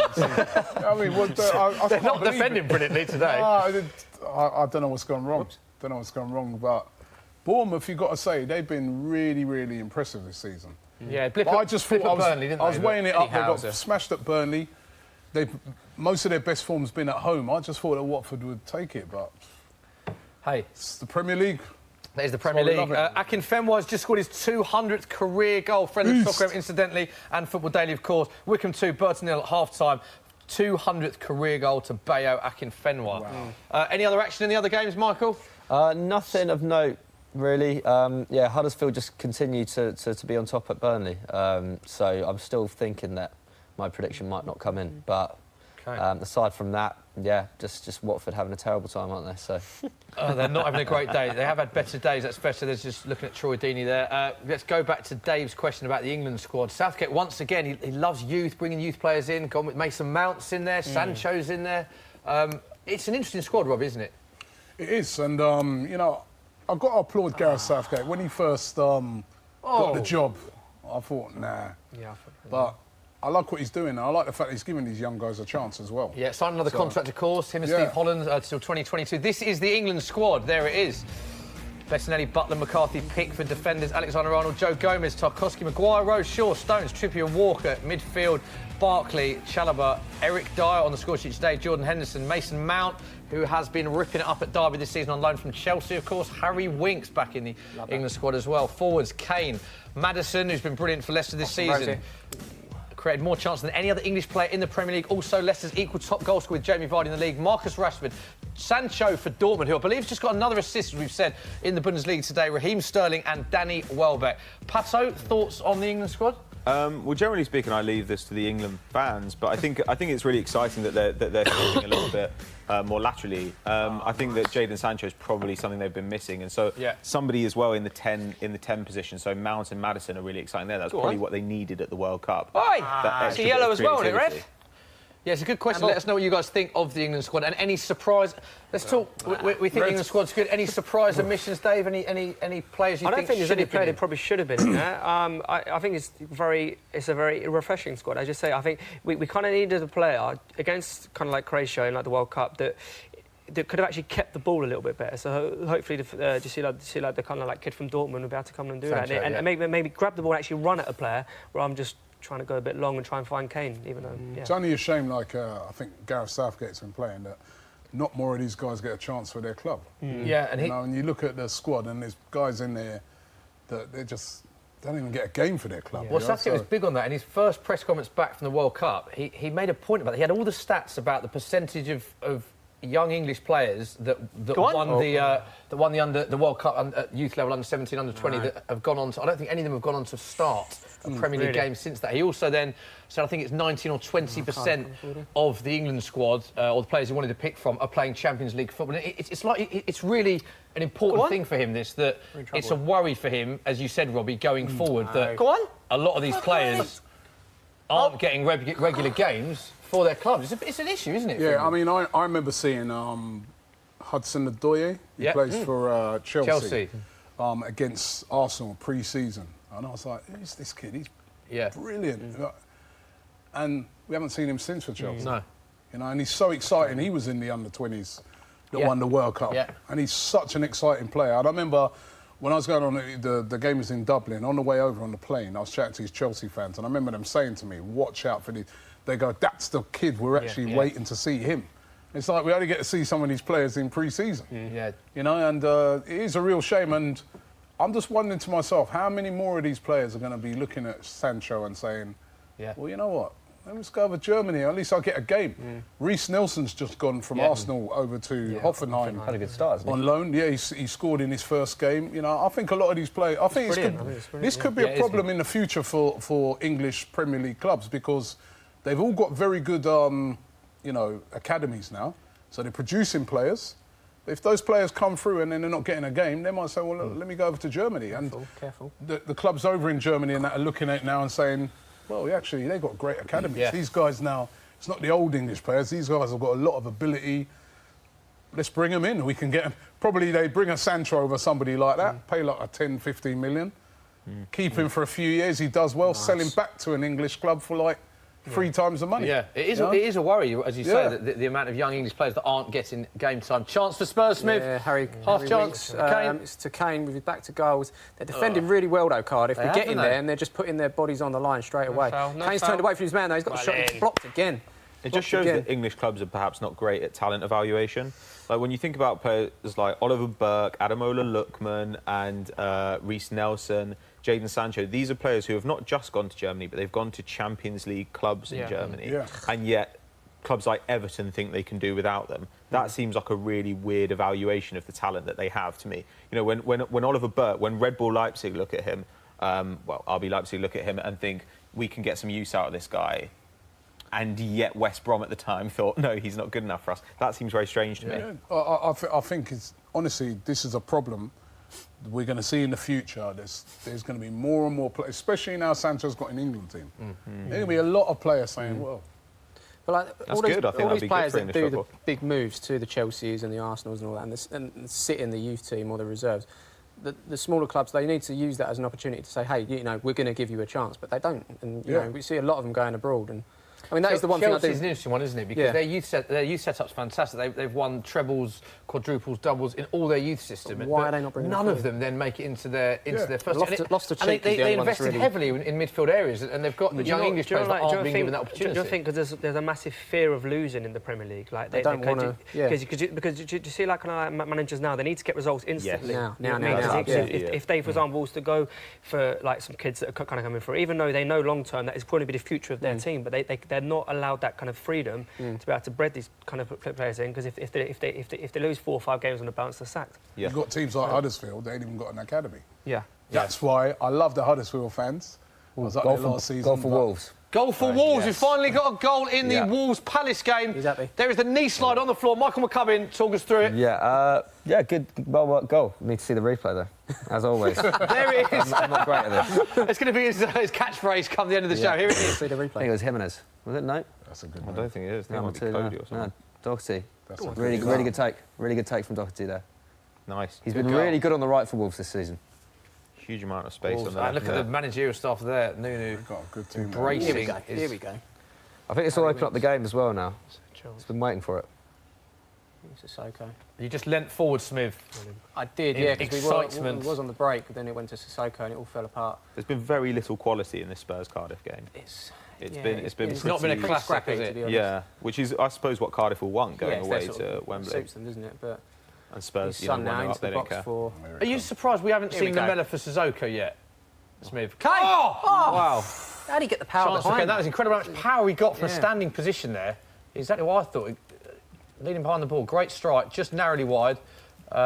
Good ball from Son down the right-hand side. Yeah. Nice effort, but it does ultimately go been far the better team wide. This second half. We've come out really well. I mean, barring that little period. That Started well, Spurs, second half. Really well. But Cardiff's still a threat from set pieces. We've given away another couple of free kicks, and at 1-0, you've got to ask yourself, you know, the longer it stays like that, you're dragging Cardiff through the game. Yeah. You know, it's there for the taking for them. So we need a second. Oh. 56 minutes gone at Wembley. Interestingly, Bournemouth's Josh King now scored 34 Premier League career goals. Bit of trivia, bit of quiz time on the Football Social. Only 4 Norwegians have scored more Premier League goals than Josh King. Can you name them? John Carew. John Carew is one. Solskjaer is the other. There's 2 more. Pedersen. John Honorisa? No. Oh, Pedersen's So Bournemouth's Josh King has now scored 34 Premier League career goals. Only 4 Norwegians have scored more Premier League career goals than Josh King. Flo. Andre Flo is one. Solskjaer is another. John Carew is another. There is one more. Who is it? Smith should know. Yeah, Should know. Henningberg's a great shout. Who did you say? Henningberg, but... No. You should know, Smith. I should know, shouldn't I? Is it Stefan Everson? Yes, it is. Stefan Everson. Nice. There we go. That is the trivia over. Good, enjoyed that. Hope you did at home. Get involved. Dave, any more questions? Look at Lucas. Oh, that is Nice. Ref! It wasn't Big even on the challenge. ball. That's a great challenge. Is that Come Joe on, mate. Rawls? That's a shocking challenge. That is Oh, great. Mike D. It's probably worse than the Sunday League one. I've just Slipped, put out. I think. That was... That was Joe Rawls on Lucas Moura, I believe. And that Watch this. It's a red card. I knew it. That was shocking. It's a bit generous. It is a red card. No, you watch it back. Smith, Trust me. Tell us what happened. Well, I'll tell you what. How is that a red? Look, Robbie, look, I'm going to show you, because they're going to show the Right, replay Dean. now.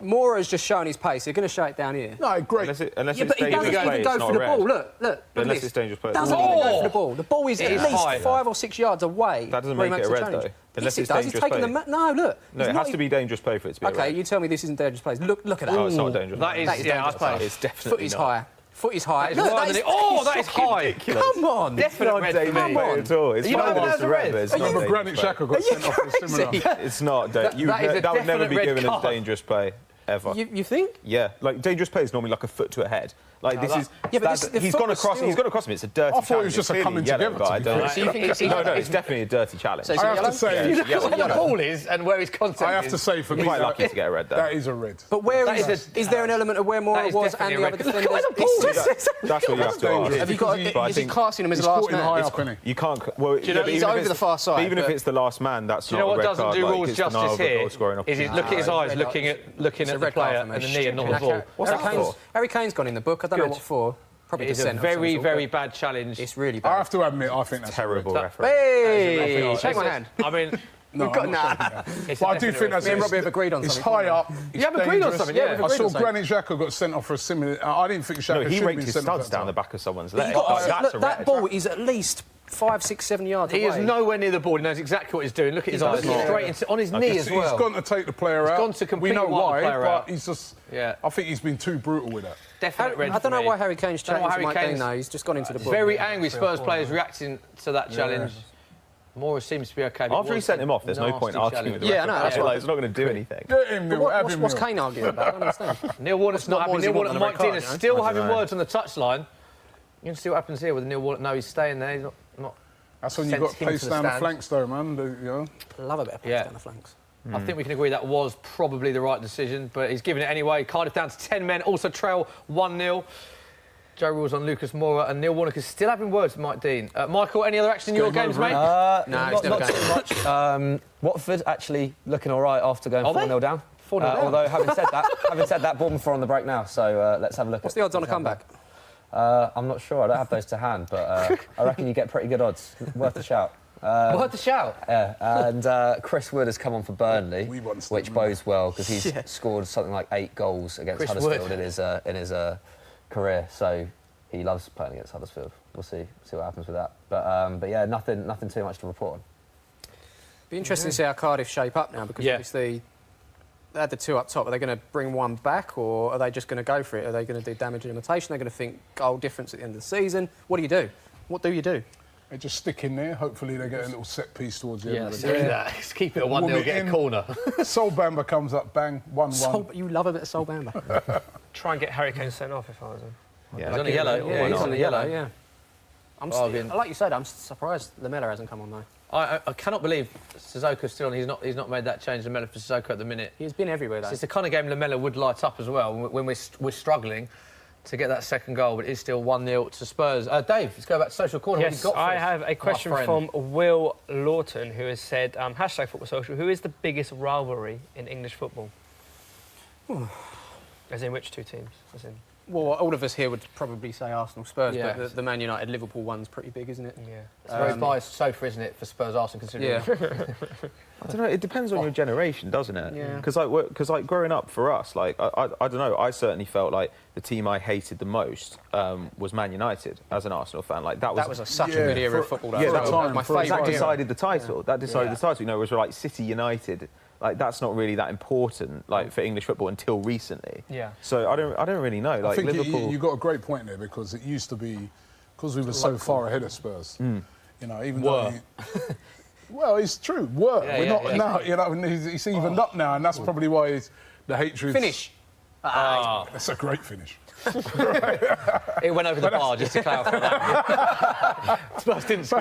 Carry on, Robbie. But that's why the hatred is so much now. But for me, it's always been Spurs, man. That's the main one. But one that you look for in a calendar, isn't yeah, it? but for a time, United. I mean, and I still don't like United. Yeah. You know? It does I actually depend hate who it is. Chelsea and Man United far more than I hate Spurs. I've got no problem with Spurs, really.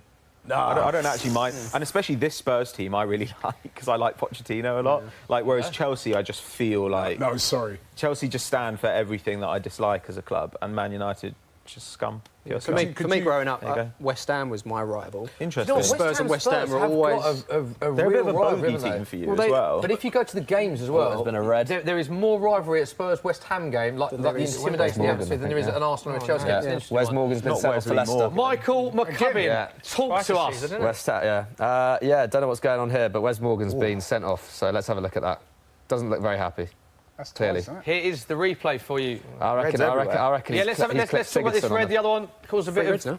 debate. Is this a red? I did say this game was a bit tasty. I reckon that studs up on the shin there. Second red card this season for Wes Morgan as well, worth pointing out. Pretty bad. Because Leicester have the ball Place here. for Cardiff. So Go on. What a save that is! Over the line, VAR. What a save, Hugo Lloris. VAR, come on. Smith.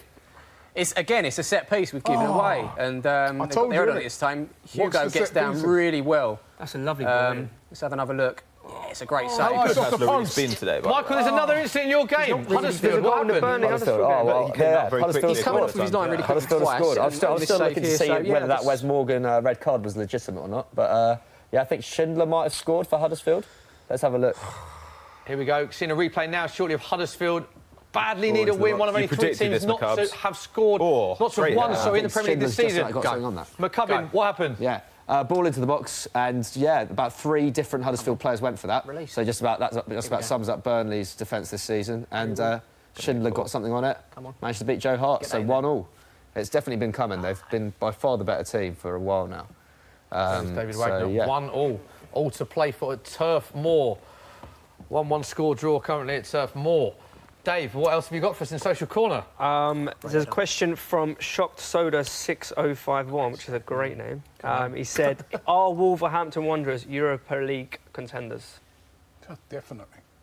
You're up there, isn't they? So they have to Definitely. carry on. They've got a very good Yeah. team. We don't have the amount of money they spent as well. And I wouldn't be surprised if they spent in January either, with the backing they've got and the investment they've got. I think... Good manager. The thing that impressed me about Wolves is how they've approached the big games. Like when they played against Man City at Molineux, and that's the only points that Man City have dropped in the league all season. And Man United as well, how they attacked them at Old Trafford. A lot of people, they go there with a game plan, and it's just to sit back, to get a point. Wolves, the way that they play football, it's like they're not scared of anyone. And I think they're definite contenders for a Europa League. The only thing space. is going to be is like, I always think with some of those teams is when the first kind of crisis comes along. A bit like Watford are going through You think now. injuries, do you mean? It could be an injury, it could be a little setback somewhere, you know what I mean? Yeah. We're seeing it with Watford now, you know. They were brilliant at the start of the season, so... Yeah, it'll be interesting to see the depth in that squad, but they've basically got Champions League players there. You know, like Diogo Jota was playing Champions League football before he went to the Championship with Wolves. It's outrageous, really. I mean, I think we all imagine Ruben Neves is probably gone next summer, so it'll be intriguing to see. We all assume they're going to stay in the Prem. How they will kind of turn that squad over in future, because people are going to come in for their players. Yeah. But at the moment, they look like they've set themselves up to not only stay in the Prem this year, but be a Premier League regulars going forward, which is really exciting for their fans. And it's interesting they had the same 11 in every single Premier League match this season, yeah. particularly when their record signing, Adama Traore, is on the bench. We're in here. We're in here. Doesn't change it too much. It goes back to what you were saying. If they do have an injury or setback, he's going to have to change that, because they know it's the same 11 that play every single week. So it will be interesting. And then that's when we're going to see. That's when you see the real Wolves. That's when they're going to be really tested. You know? There's a horrible injury in one of your games. Schindler, who just obviously scored. I think a clash of heads down. He is conscious, but just about. But a really horrible gash above his eye. That is a horrible injury. Yeah, that's literally from a ball hitting him in the face. Is it? Is it from a ball? Yeah, that's literally from a ball hitting him in the face. Oh, mate. On the top of their head. Yeah, that's really odd. There's a lot of blood, worrying scenes there. Huddersfield, obviously, we hope all is okay in that game. Not just good a normal images header to watch. Yeah, he just get whacked him like on the top of the head. Don't know how he got that gash. Medical staff really on the... strange. It can be sometimes like it's like a sort of slashing. Yeah. You know. Yeah, just. It is, you're right, it's a ball to the face. It's very rare that we see a ball to the face and causing that much... It's only bleeding. Right on top. Maybe it's like the elbow first, and then he's been whacked in the boat. Could have been an elbow first and the ball is down I think he's been straight elbowed away. and then he's... Medical staff on very quickly. Hopefully, all is okay. Yeah, because the ball was... Sonny's in here. Yeah, he was. Smith, such a Spurs great get player step to over. watch. He's put it... Horrible. Is it to Rose? It's a penalty. It must be. He's not giving it. Wow. I think he has dived Need there. to have a look at that again. Michael's not giving it. Rose goes down. Is he going to come back and book him? Surely he's got to be fouled. He's just gone down to... And that should be And that should be a red card for Dyer there. Yeah. Red card. It looks like that was an elbow, Michael, in the game. Surely the player went down for Spurs. So if that's not a penalty, he's dived, surely. He's definitely... He's caught him, it's but a penalty. Pat's right. He goes down in a way that he doesn't. Like, he doesn't need to go down like that. That's why Mike Dean feel like he's got an excuse not to give it, but that is definitely a penalty. It's a definite penalty for Spurs not given. Danny Rose is fouled. Get better at diving, Danny Rose. Mike Dean, though, it's right in front of him. He is a dreadful. How is he not thinking it's a penalty? I think he's looking at the way he's dived down. He didn't need to go down like that. There's definite contact on Danny Rose. It should be a penalty, but we don't think that his reaction has helped the matter. Mike Dean has not given it. It is now a free kick to Cardiff. It's just inside Tottenham's half. Same again. Which they've done a lot of damage from, these free kicks. Danger is cleared from Kieran Trippier. Players still down in the Huddersfield who was that Burnley game, Michael? Still, game's still been stopped. It's a little bit concerning, actually. Who was it that went down, sorry? Yeah, it was the ball bit. It was actually the elbow. It was actually the elbow. We can't confirm it was the elbow. Schindler is still down. But a little bit worried. People gathering around, so hope he's all right. Price boost on your screen now, courtesy of our friends at Sky Bet. Don't forget you have to be 18 plus, full terms and conditions apply. Correct score, Spurs 3-0 has gone from 9-2 to 5-1. That was lovely. That is in Sky Bet right now. Ref? Go on. Cardiff just getting back into this a little bit with 10 men. As I say, that's that corner. And got lucky there. The longer you keep this team in there, like a 1-0, they're going to... Yeah, I'm just worried. It's similar to what Watford was. Remember? Yes, we got the goal. It is similar to Fluky won the own goal, obviously, and then we just didn't carry on. We need to be killing teams off, but we're not. We're leaving them in there. And, like this, they're on it. 10 men and nothing to lose here. They're just going to go for it. So I said earlier, when you guys are like discounting Arsenal out of that top four, I'm like, what? Show me with Spurs how they are so far ahead of... I don't think... Look, I don't discount Arsenal. I don't think Arsenal got no chance finishing top four. I think Spurs are more likely to finish fourth than Arsenal. Yeah. Why? Better squad. I think squad, team maybe. Defensively, Arsenal, I think... Arsenal got squad, no way. Better team, better manager. I think the 11... I look at Arsenal's defence. Better manager? Yeah, definitely. Got a long way. Why? This is the other thing. Because Emery's decent, but he doesn't coach particularly good attack. The defence is still a work in progress. Still finding his way. Pochettino has shown again and again that he can an absolutely great question on the socials here. It's this from Rash R. He said, which club in London has the best manager? So obviously we've got Chelsea, Arsenal, good Spurs. question. They're good questions. Keep them coming. Let Patso carry on, because you were making a point about the managers. Oh, no. It's just I just think Pochettino has just shown that he can build an elite defence and a very good attack. Emery has never really built an elite attack, and while he has built good defences in the past, he hasn't done it with Arsenal yet. And I think Emery's quite basic in attack. He's quite basic in attack. And Arsenal have been poor. We're poor against Watford. Like, I know you think that we shouldn't have lost that game, but I think there was a 20-minute stretch where we just gave up big chance after big chance after big chance. Let me just say, Unai Emery's just arrived. Yeah.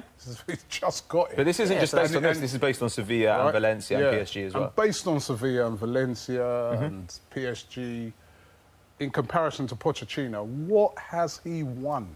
He's not won anything since he's been at Spurs. He's not won, not even a League Cup, Carabao Cup. Nothing. He's won. But I'm saying the Carabao Cups, FA Cup. He's won nothing. Every time they've got to situations where they're in position to win something, basically, they've bottled it. I don't think that's Pochettino that's bottled it, though, really. That goes It's his team, isn't it? That goes back to what you said about Spurs not Bottled it is a weird way to It's his team. If he wins the league, he gets all the plaudits, he gets all the praise. Yeah? He got to the stage in that season when he was with Leicester, right? He blew it. Yeah.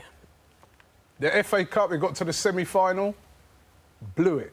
Chelsea. Right? Chelsea. There's been about 3 different occasions recently where Pochettino, when it gets down to crunch stages, he has not delivered. I'm not saying he's a bad manager, he's a very, very good manager, but please give me the evidence why he's such a great manager when he's won nothing. What about Emery failing to win Ligue 1? He won the treble. He came last second year. in a one-horse race in won the Ligue treble. 1. I don't think you compare winning the league for a Spurs team to winning Ligue 1. I think you're putting too much emphasis on silverware. Like, Ligue 1 is so weak that Lyon came the other day and turned over Man City. Our team that everybody says, people will say the French league's rubbish, this, that. Monaco have come before and turned over Arsenal.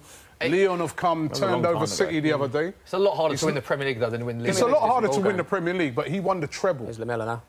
Subbing the Spurs game, Smith. We're on the front foot again. Lamella is on the field. Son's come off. Sissoko's in the box here. He's cut it back. That's another block by the Cardiff. He won the treble. Just going back to it. Go on, we'll go back. Go on.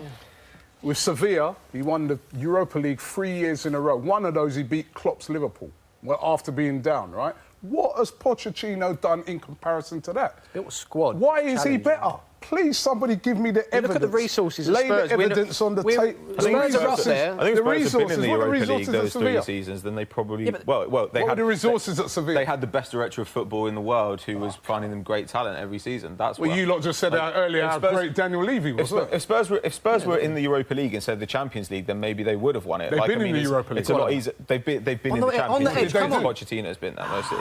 But they've been in the Europa League. What did generally speaking, I think that. I don't know. I think that this idea that he has to win this silverware, even if it's minor, like if you'd rather win the Carabao Cup than come in the top 3 or 4, then that's fine. But I really wouldn't. No, he's not won anything. He's not won nothing. Yeah, I think you're overrating the FA Cup and the Carabao Cup, though. They're just like me. Right, Europa League. Then we'll see. You know, as I said, you're rating him better than Unai Emery.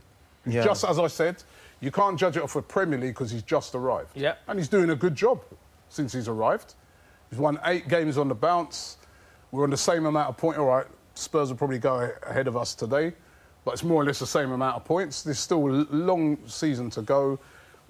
He's basically not had a lot of money to spend. He's doing a great job so far, right? Remember, Pochettino's been there for a few years. He's got a bit lucky so far. Here we go. But he's a good manager. But Pochettino, for me, I want to see him holding up something. Before I did start picking you want to see Pochettino? How do you want to see that? No, well, I don't want to see that. Quote that. Yeah, sorry. Quote that. If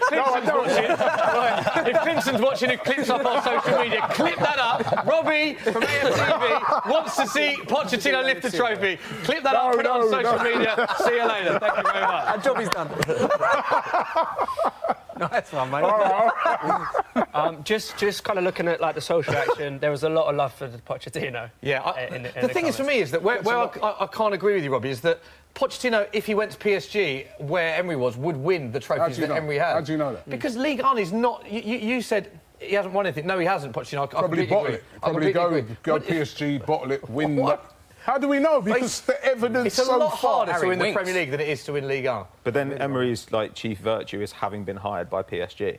Like, I mean, I think. Don't get me wrong. I think that Ligue 1 is a more difficult league as well than people think. However, I do think Pochettino, when you look at what he's achieved with Spurs, the way they were when he came in, and the development that he's managed to achieve with some of these young players.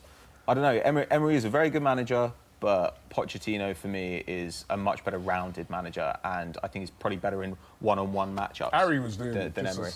Was good.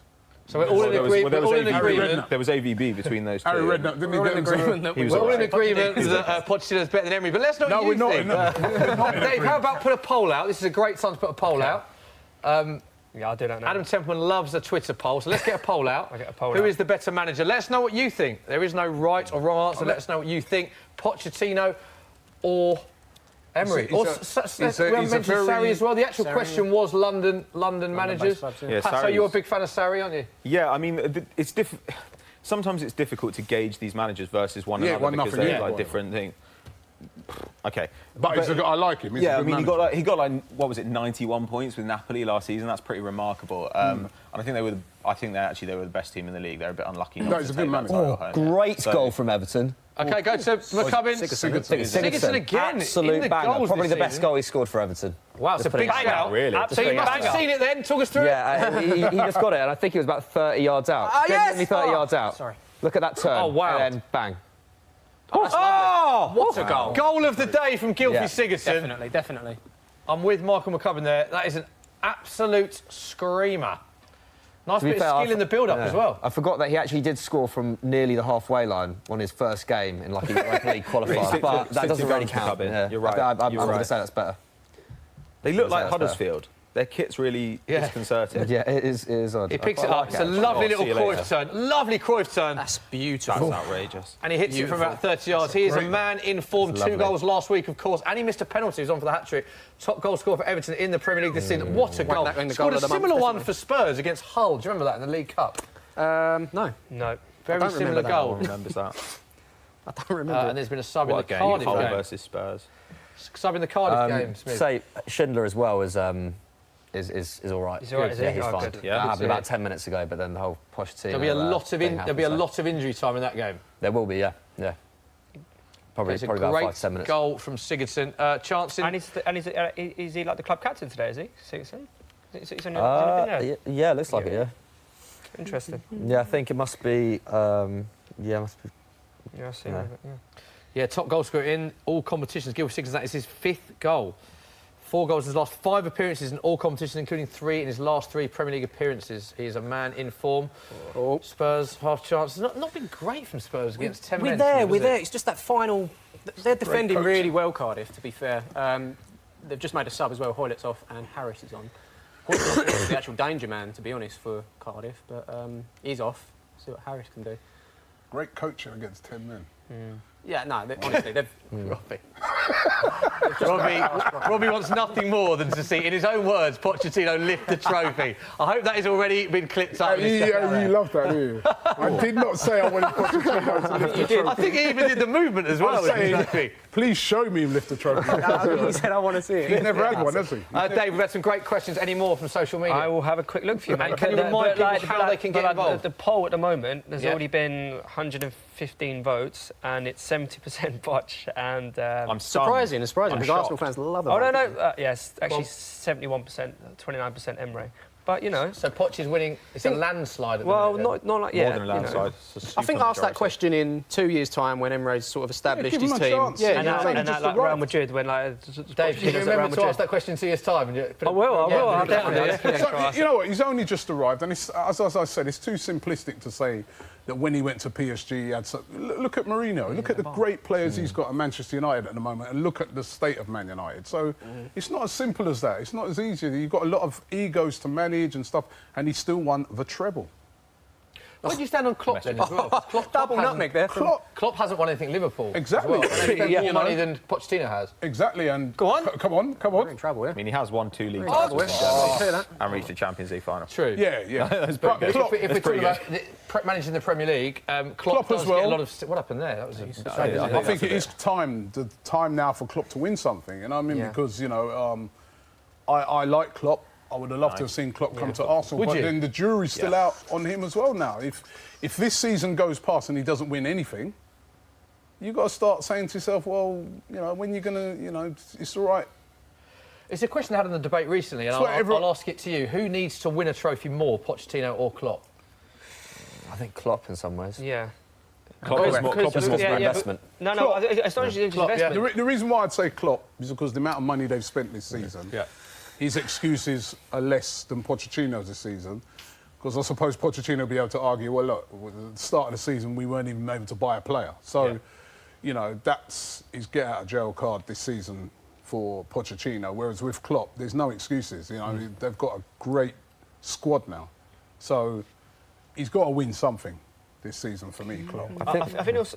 Go on, Mike. I was just going to say, I think the thing is with Klopp, though, I think in some ways maybe Pochettino needs to win something sooner because I think Klopp's going to have more chances in seasons to come to win something because you can only see that Liverpool have a higher ceiling than Tottenham in my eyes, especially if they continue to invest.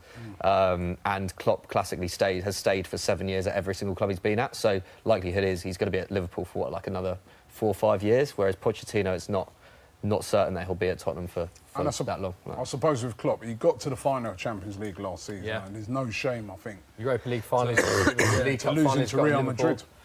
But as I said, Europa League final, who did he lose to? Smithy? Emery. Yeah, I mean, I know the guy's not very good. He's not very good. I just don't want to go back to the Emery thing again. No, he's not very good. He's not better than Pochettino and that, but, you know. Is he better than Klopp, in your view, Emery? Is he better than Klopp? Let me answer that. Let me answer that in 2 seasons' time. I like Klopp. I do like Klopp. I think we've got a lot to do in 2 seasons' time. Yeah, I'll set a reminder on my phone. I'll be back. How long's Klopp's had? 3 seasons? Here we go. We're in more. Like it's behind him. So is Pochettino, maybe. How long's Pochettino? Is it 3-4 years? Pochettino came in like the 2014-15 season, I think. Is it 3 years? 4 years? Yeah, 4 years. So come on, this guy's only been here for about 3 months. Come on, give him a chance.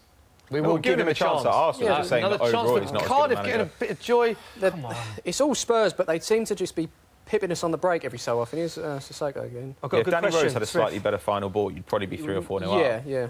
We need something from... I feel like Moore or Lamella are going to be the 2 players that something's got to happen. We're not getting the supply line 2, Kane. I feel like it's going to be one of those 2 players. I can't see it ending 1-0, though. I think it's... I can see Cardiff nicking something. Yeah, I've just got this feeling. I'm quite worried about this game, so we need a second desperately as well. But you're not talking about me, are you? Yeah, there's someone over there who's going to be very happy. Now, Ward's gone down injured. He's only just come on.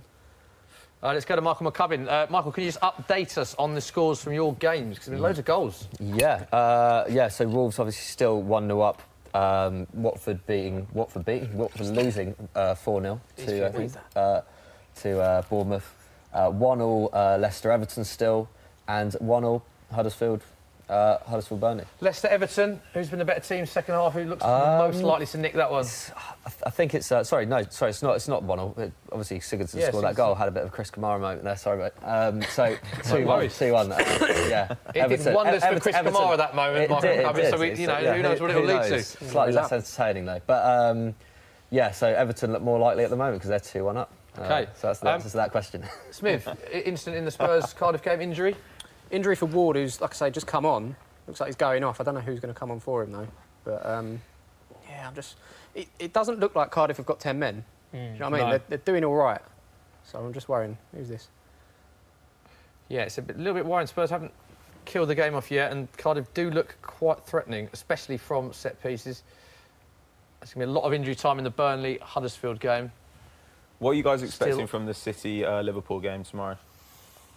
Yeah, we've got to talk about that. Massive game. Liverpool got this thing over City. They always have good matchups as well. They're always really fun. Yeah, live on Sky. Challengers versus champions. Robbie, how'd you see that one unfolding? Oh, you know what?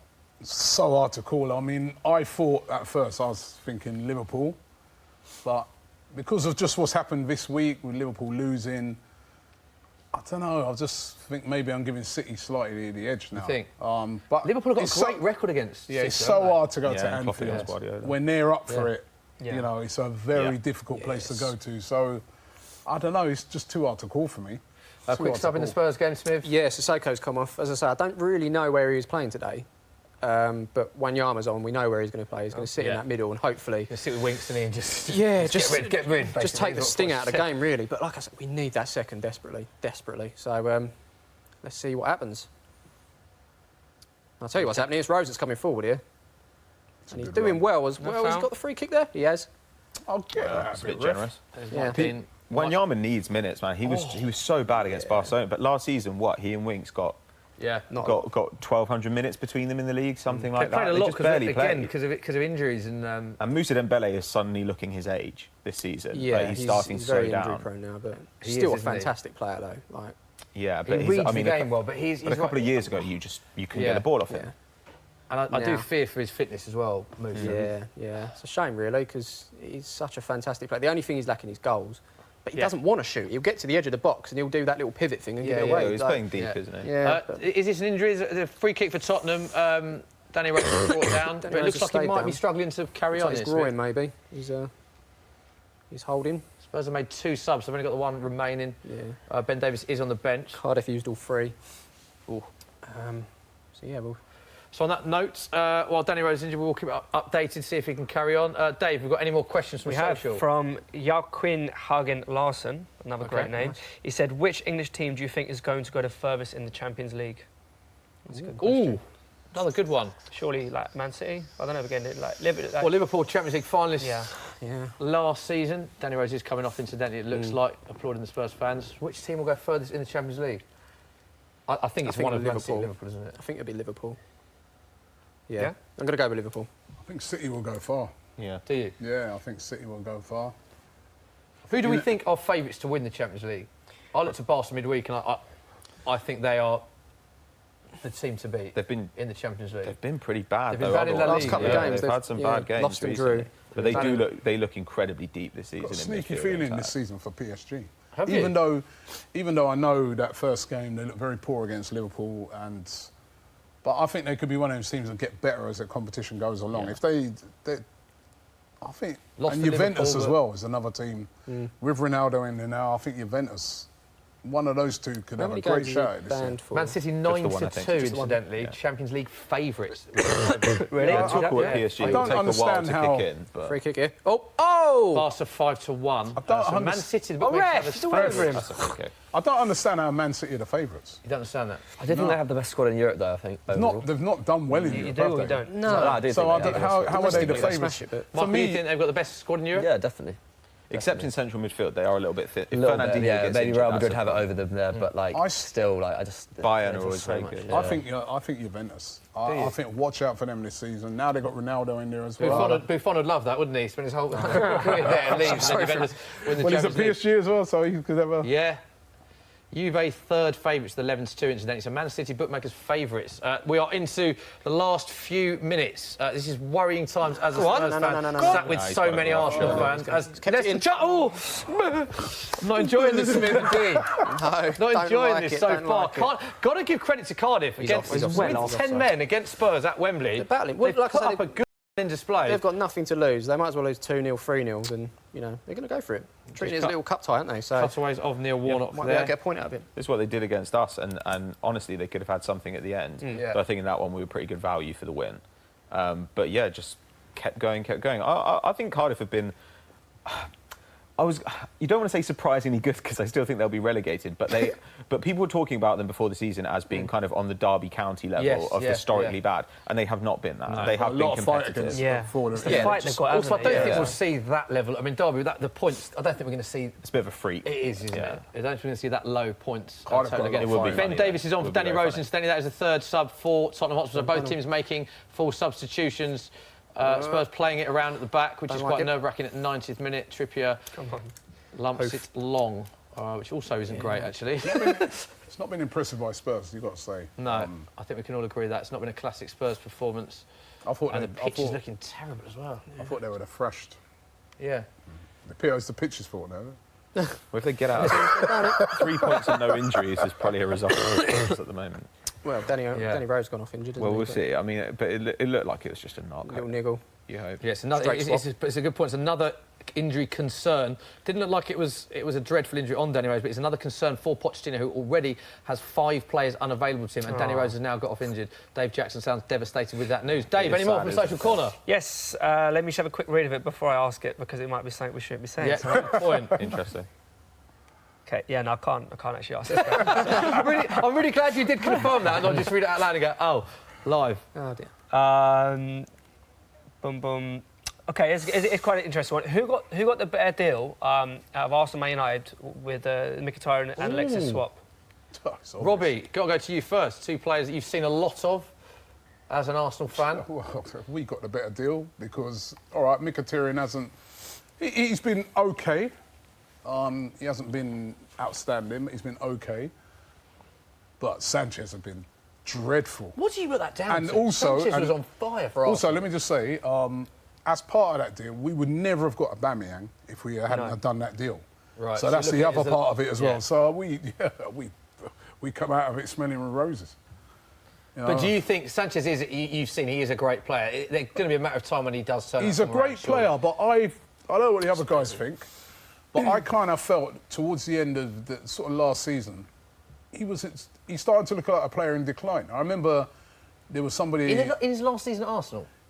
Before that, there was a coach at Arsenal Yeah. right, who told me one day. He goes, he said, Yes. Sanchez has got the worst. Moore is in. Lucas Moore is in for Spurs. Use that pace. Oh, well in. terrible touch. Good defending Bad at the end. touch. Again, it's just Spurs can't seem to find that second goal. The body language on Lucas Moore says everything. It's in the 90th minute. Spurs still 1-0, but Cardiff still look a How many threat. minutes at a time? Hasn't been announced yet. Just coming up to the 90th minute. Probably Robbie, a few back for to the you. sending off. Yeah, no, he was saying that story. he had the worst stats in the whole club, not just Really? What stats? for giving the ball away. Okay. Oh, sure. Yeah. And I think he's doing a lot of that at Man United at the moment. So Can't go past the first. These are the I think scenes. he's Sorry, quite Robbie. risky. The full-time You've got whistle's to take gone risks, at that sort of Vicarage play. Road. Watford 0, Bournemouth 4. An extremely impressive performance from Watford, David that, Brooks, isn't it? Joshua King for the penalty spot. Joshua King again, 45 minutes, and Callum Wilson. Watford down to 10 minutes. A dreadful day for Watford at Vicarage Road. 4-0 win. That is our first game that has ended. Watford players Eddie looking... Howe's smashing, isn't he? Would you take Eddie Howe at Man United? Oh my God. Definitely not.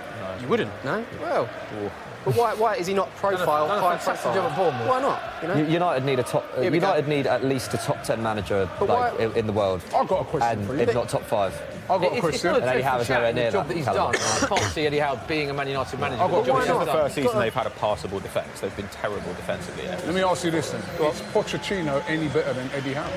Yes. Why? Next question.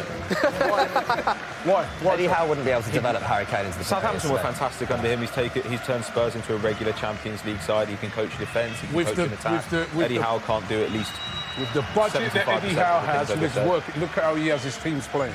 Positive football, plays brilliant. He's not had the resources, and look at the football that he He actually plays. spent more than Pochettino in the summer. Pochettino's Espanyol were better than Well, in Eddie the Howe's summer, ball. Yeah. Pochettino's Espanyol were better than Eddie Howe's And they've ball. both won the same amount of trophies. That's definitely how you judge it. I don't like this. I'm a big fan of Eddie Howe, actually. I I think think he's second done brilliant. from bottom in what is League Two now when he took over, and they're now mid-table in the Premier League. So you can't say the job is done is not bad, but It's I all about think man management. Pochettino is a better coach than Eddie Howe, and I don't think Eddie Howe will be a Man United manager anytime soon. I'd like to see. Full-time scenes at Wolves. Wolves have won that one 1-0. Big result for Wolves. They continue their impressive streak. 1-0 at Selhurst Park, Crystal Palace. Matt Doherty, after 56 minutes. Impressive. The same team that he's fielded every single game. Looked like Adama Traore did come on, though. He has come on in most games. And they're the Wolves fans. Wolves are a team to beat this season. Big result for Wolves, and I think we called that in our accumulator. But it doesn't matter, because Robbie said Watford would win, and they lost 4-0 at home. Smith, dying moments in the Spurs game. Yeah, we've got ourselves a free kick on the far side. I'd be surprised what we do here. I was just about to ask you, as a Spurs fan, do you want us to whip this in and try and score, or hold it in the corner, be honest? I want to hold it in the corner now. I just want to get rid of it. I don't know how long's added on, because obviously we had to send it off, didn't we? Against Cardiff. Great Pochettino. I'm not saying it's Pochettino, I'm asking Smith. I mean, this is getting ridiculous. You can't blame Pochettino for Smith's answer. No, I'm just saying, running down the clock against Cardiff. Well, Great tactics. No. well, you need to win the game. But anyway, Which Pochettino hasn't done yet, can I just confirm? No, we'll confirm in a second what actually happens here. Harry Arter not looking best pleased. I think they are playing it short. Yeah, they are. They're going to run down the clock if they can. Yeah, interesting to see how much injury time is left on this game. Michael McCubbin will come to you. Two of your games still going on. Still Just remind us going of the scores in those two games. Yeah, so 2-1 Everton against Leicester, and still 1-1 at Turf Moor between Burnley Big game, and that. Huddersfield. Big game. Must be a lot of time left in that one. There is a lot of time, but neither team have been particularly good in the last 10 minutes. There must be about 10 all these minutes. games Neither have team been is rubbish. particularly That's good, to be very true. You were Yeah. right about Huddersfield scoring, though. They were knocking on the door. Are they still doing that? Yeah, like now getting Burnley's second. actually on the attack now. Oh. But I think he's offside. Good bit of play, though, to put him through. Yeah. Yeah, and would be Come on. one in that goal. But Full-time whistle has gone at Leicester. These are the scenes at the King Power. Leicester losing 2-1. Boom. Richarlison opened the scoring for Everton after 7 minutes. Ricardo Pereira equalised for Leicester. Gylfi Sigurdsson, a man on fire for Everton, scores the win after 7 minutes. Everton take all 3 points at the King Power. And the final whistle has gone. A very relieved Smithy and Smith. Yeah. Have to give credit to Cardiff there. Played very well, particularly with 10 men. Joe Rawls sent off midway through the second half, deservedly so after a very, very poor tackle on Lucas Moura. Neil didn't agree with that, having words with Mike Dean, but Spurs take all 3 points at home at Wembley Stadium. Eric Dyer with the only goal of the game. Tottenham Hotspur winning that one. So there's only one game going on, Michael. Let's go to you and just tell you how it's unfolding, because it is a big game. it is, towards it's the a big bottom game of the for table. the two. I think that Schindler injury, to be honest, took all pace out of the game. Obviously, there were at least 5 minutes of stop. The game stopped for at least 5 minutes there, if not 10. I think Huddersfield, haven't really got into the swing of things since then. Obviously, it's quite a little bit of a disturbing injury to see, and Burnley haven't been great all game, to be honest. Not much to report. Pictures from Wembley Stadium still. Neil Warnock, Danny Rose, Eric Dyer, and the full-time whistle has gone. Yeah. Quicker than we actually expected there. 1-1, that game is finished. Probably a result that certainly doesn't suit Huddersfield, because they badly need their first win. These are the scenes at Turf Moor, 1-1. So all of our Saturday 3 o'clocks in the Premier League have ended. That one finishing 1-1. A few results from the Championship. Birmingham 3-1 up against Rotherham in the dying minutes. Middlesbrough 2-0 down at home to Nottingham Forest. Millwall 2-1 up against Aston Villa following Steve Bruce sacking.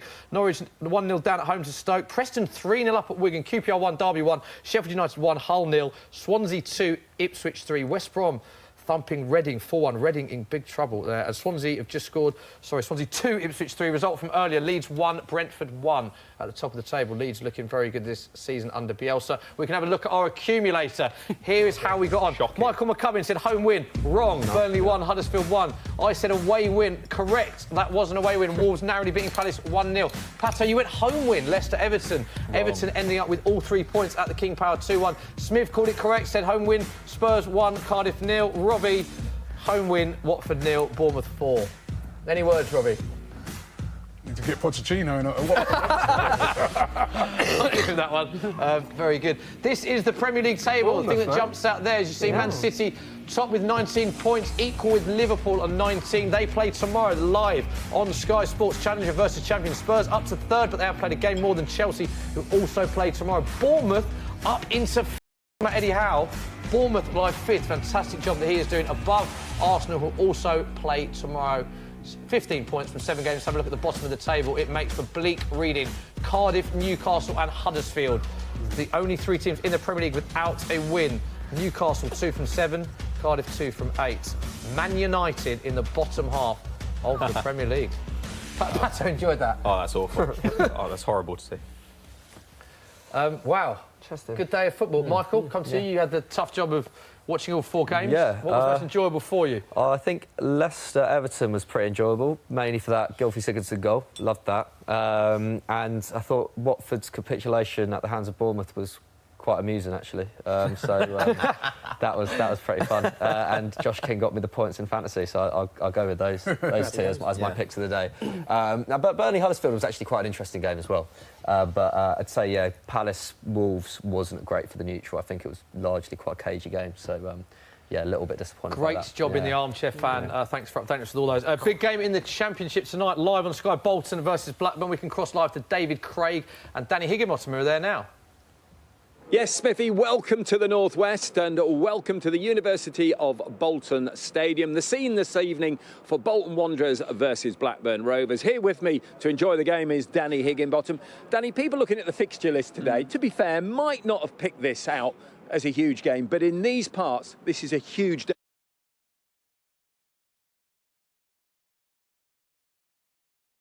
Don't know what he said there or was going on to say, but I can confirm that it was probably something very entertaining. Don't forget to tune into that game on Sky very shortly, actually. Arsenal Fan TV, Robbie, AFTV. You're at the game. You go to every game. Missed one this week. Going tomorrow. What time? Tell us about your day, because you're there for a long period of time, doing a lot of work, aren't you? I'd say tomorrow's game, which is a horrible kick-off time, 12 o'clock. Yeah. I'm at Fulham. We try and get there about 3 hours before the game, speak to some fans, get their predictions, try and find and get the general mood of how everybody's feeling. And then after the game, we'll probably be there. We're normally there about 3, 4, 5 hours sometimes after the game, just getting our content up, distributing it all around social media, etc. So, yeah, it's a long day, but when you win, it's all good. Yeah. And we can have a look. For those of you who haven't seen, I'm sure most of you are aware of AFTV. We've got... here's a clip of what you're missing out on if you haven't seen AFTV. Here it is. We had a bad start, but Hector gets in a brilliant ball. Olivier equalises. It's a different game. All right, we're 2-0 down. We're 3-0 down. Rubbish! Hold on, rubbish! What do you mean rubbish? What do you mean rubbish? No, don't interrupt me. Why are you interrupting me? Have I finished? Hold on, let me ask. Why are you swearing at me? Hold on, wait a minute. Let me ask Claude. Because you're talking rubbish. It's no. You're not talking rubbish. So what are you going to say then? I'm happy with fourth. That's all you're happy with. I want to win the league. Okay, I want to win the league. This is the problem with this club. You're too negative. People like you. You're too negative. Who am I? Who am I? Who am I? Who am I? Who am I? Who am I? Am I going to slag the team off? Negative. That man is right. I'm negative. Yes. Pardon? No, you're going to hold on. I'm positive. Who am I? He's saying, Robbie, that is Ty and Claude, obviously. They are two that feature regularly. What are they like to work with? Because they don't get on, do they? Do you know what? They're actually mates, but they just... Are they? They're actually mates. They travel up to games together on the same coach. But that was sort of like during the Wenger times. Claude is very anti-Arsene Wenger, wanted him to leave. Ty loved Arsene Wenger, wanted him to stay. And they're just always constantly arguing because, you know, they were just at the different points of the spectrum, you know what I mean? So, but both really, really passionate fans. Yeah. Really, really passionate Ty's very interesting because I think he owns every bit of Arsenal memorabilia you can buy from the club shop, doesn't he? He's got the water bottle, the hat, there's people that say to us things like, oh, it's a put on by someone like Ty. If you actually go back long before we were doing Arsenal Fan TV, you could see, like, way back, he still used to wear all the gear, you know what I mean? That's him. He's got certain rituals around the game and stuff like that. He's just a really, really passionate fan in his own way, you know? Yeah, it's great to have you on the show today, Robbie. For those of you who missed the earlier part of the show, here is some of Robbie's highlights from today's Football Social. Got a clip. Pochettino, for me, I want to see him holding up something. There it is. Robbie from AFTV. He wants to see Pochettino holding up a trophy. Robbie, what have you got to say? Your edits. Right? I knew you guys were going to try and do something like this. As I said... Was that not you? That was you, yeah. That was me, but putting it into the right context, he's not won anything. When is he going to win something? That's all I'm saying. But you want to see him win something, didn't you? Eddie Howe's... What's that? Eddie Howe just below him now? So what's the difference between him... Until he lifts a trophy up, until he shows us that he can win something, that's when I'll say he's this great manager that everybody keeps saying. But what's he ain't won nothing yet. Nothing, ever, as a manager. Has he? I don't know, am I wrong? We could do this all day, couldn't we? He's building something, and I know it's taking a little bit longer, but this is Spurs. We haven't got the oil money. You know, would you agree we're building a young... Yeah, I know you're coming from. It's not oil money at side, and you talk about the different styles of management. He's a man manager, and he's individually sat those players down, and he's got them working for them as a unit. It's like Eddie Howe. Exactly. So he's going to get the ball. But when I said Eddie Howe earlier, you guys are, oh no, not Eddie Howe. I said Eddie Howe was, yeah, no. And as I said, you guys are comparing him to Emery. You can't at the moment because Emery. Yeah, but Spurs are in the Champions League. They're a different level to what Bournemouth. Granted, Bournemouth are up there at the moment. But it sounds like we'll all be happy when Pochettino lifts that trophy anyway. Yeah. I won't be happy. Let's have a look at what is on Sky Sports this weekend. Bolton versus Blackburn tonight, 5:15. Very shortly, that is on Sky Sports Football. Goals on Sunday tomorrow. John Walters is on that, 11:30 a.m. with Ben Shepherd and Chris Kamara, Sky Sports Premier League. Southampton versus Chelsea is the first of our Super Sunday games, 1 p.m. Sky Sports Premier League, followed by Liverpool against Man City, challengers versus champions, 4:15 p.m. Sky Sports Premier League. And of course, we are back as well tomorrow, the Football Social Watch Along special.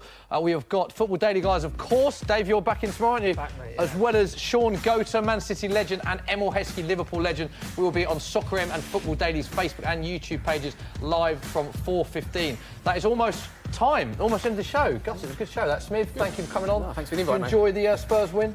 I enjoyed it. It was nervy, but we got there in the end and happy with 3 points. Come on, Spurs. Pato, always a pleasure to have you on as always. Enjoy Cheers, it. mate. Yeah, I mean, I didn't think it was going to be a good game, and it lived up to my expectations. Robbie, absolute pleasure. Big game for Arsenal tomorrow. Score prediction from you quickly. 2-1. 2-1 Arsenal. No, sorry, 3-1 Arsenal. 3-1. End of the season, Emery lifting something. We won't keep that bit up, don't worry. Dave Jackson, Cardiff fan, disappointing day for you. There's some great questions on social media. There was. I really enjoyed the big debate watching Emery. It was good. Yeah. Really enjoyable. Thank you very much for your questions. Keep them coming tomorrow as well. And Michael McCubbin, round of applause for the Armchair fans today. Brilliant job. That is all we've got time for. Join us tomorrow, 4:15 p.m. Soccer M and Football Daily's social channels for Football Social. See you later.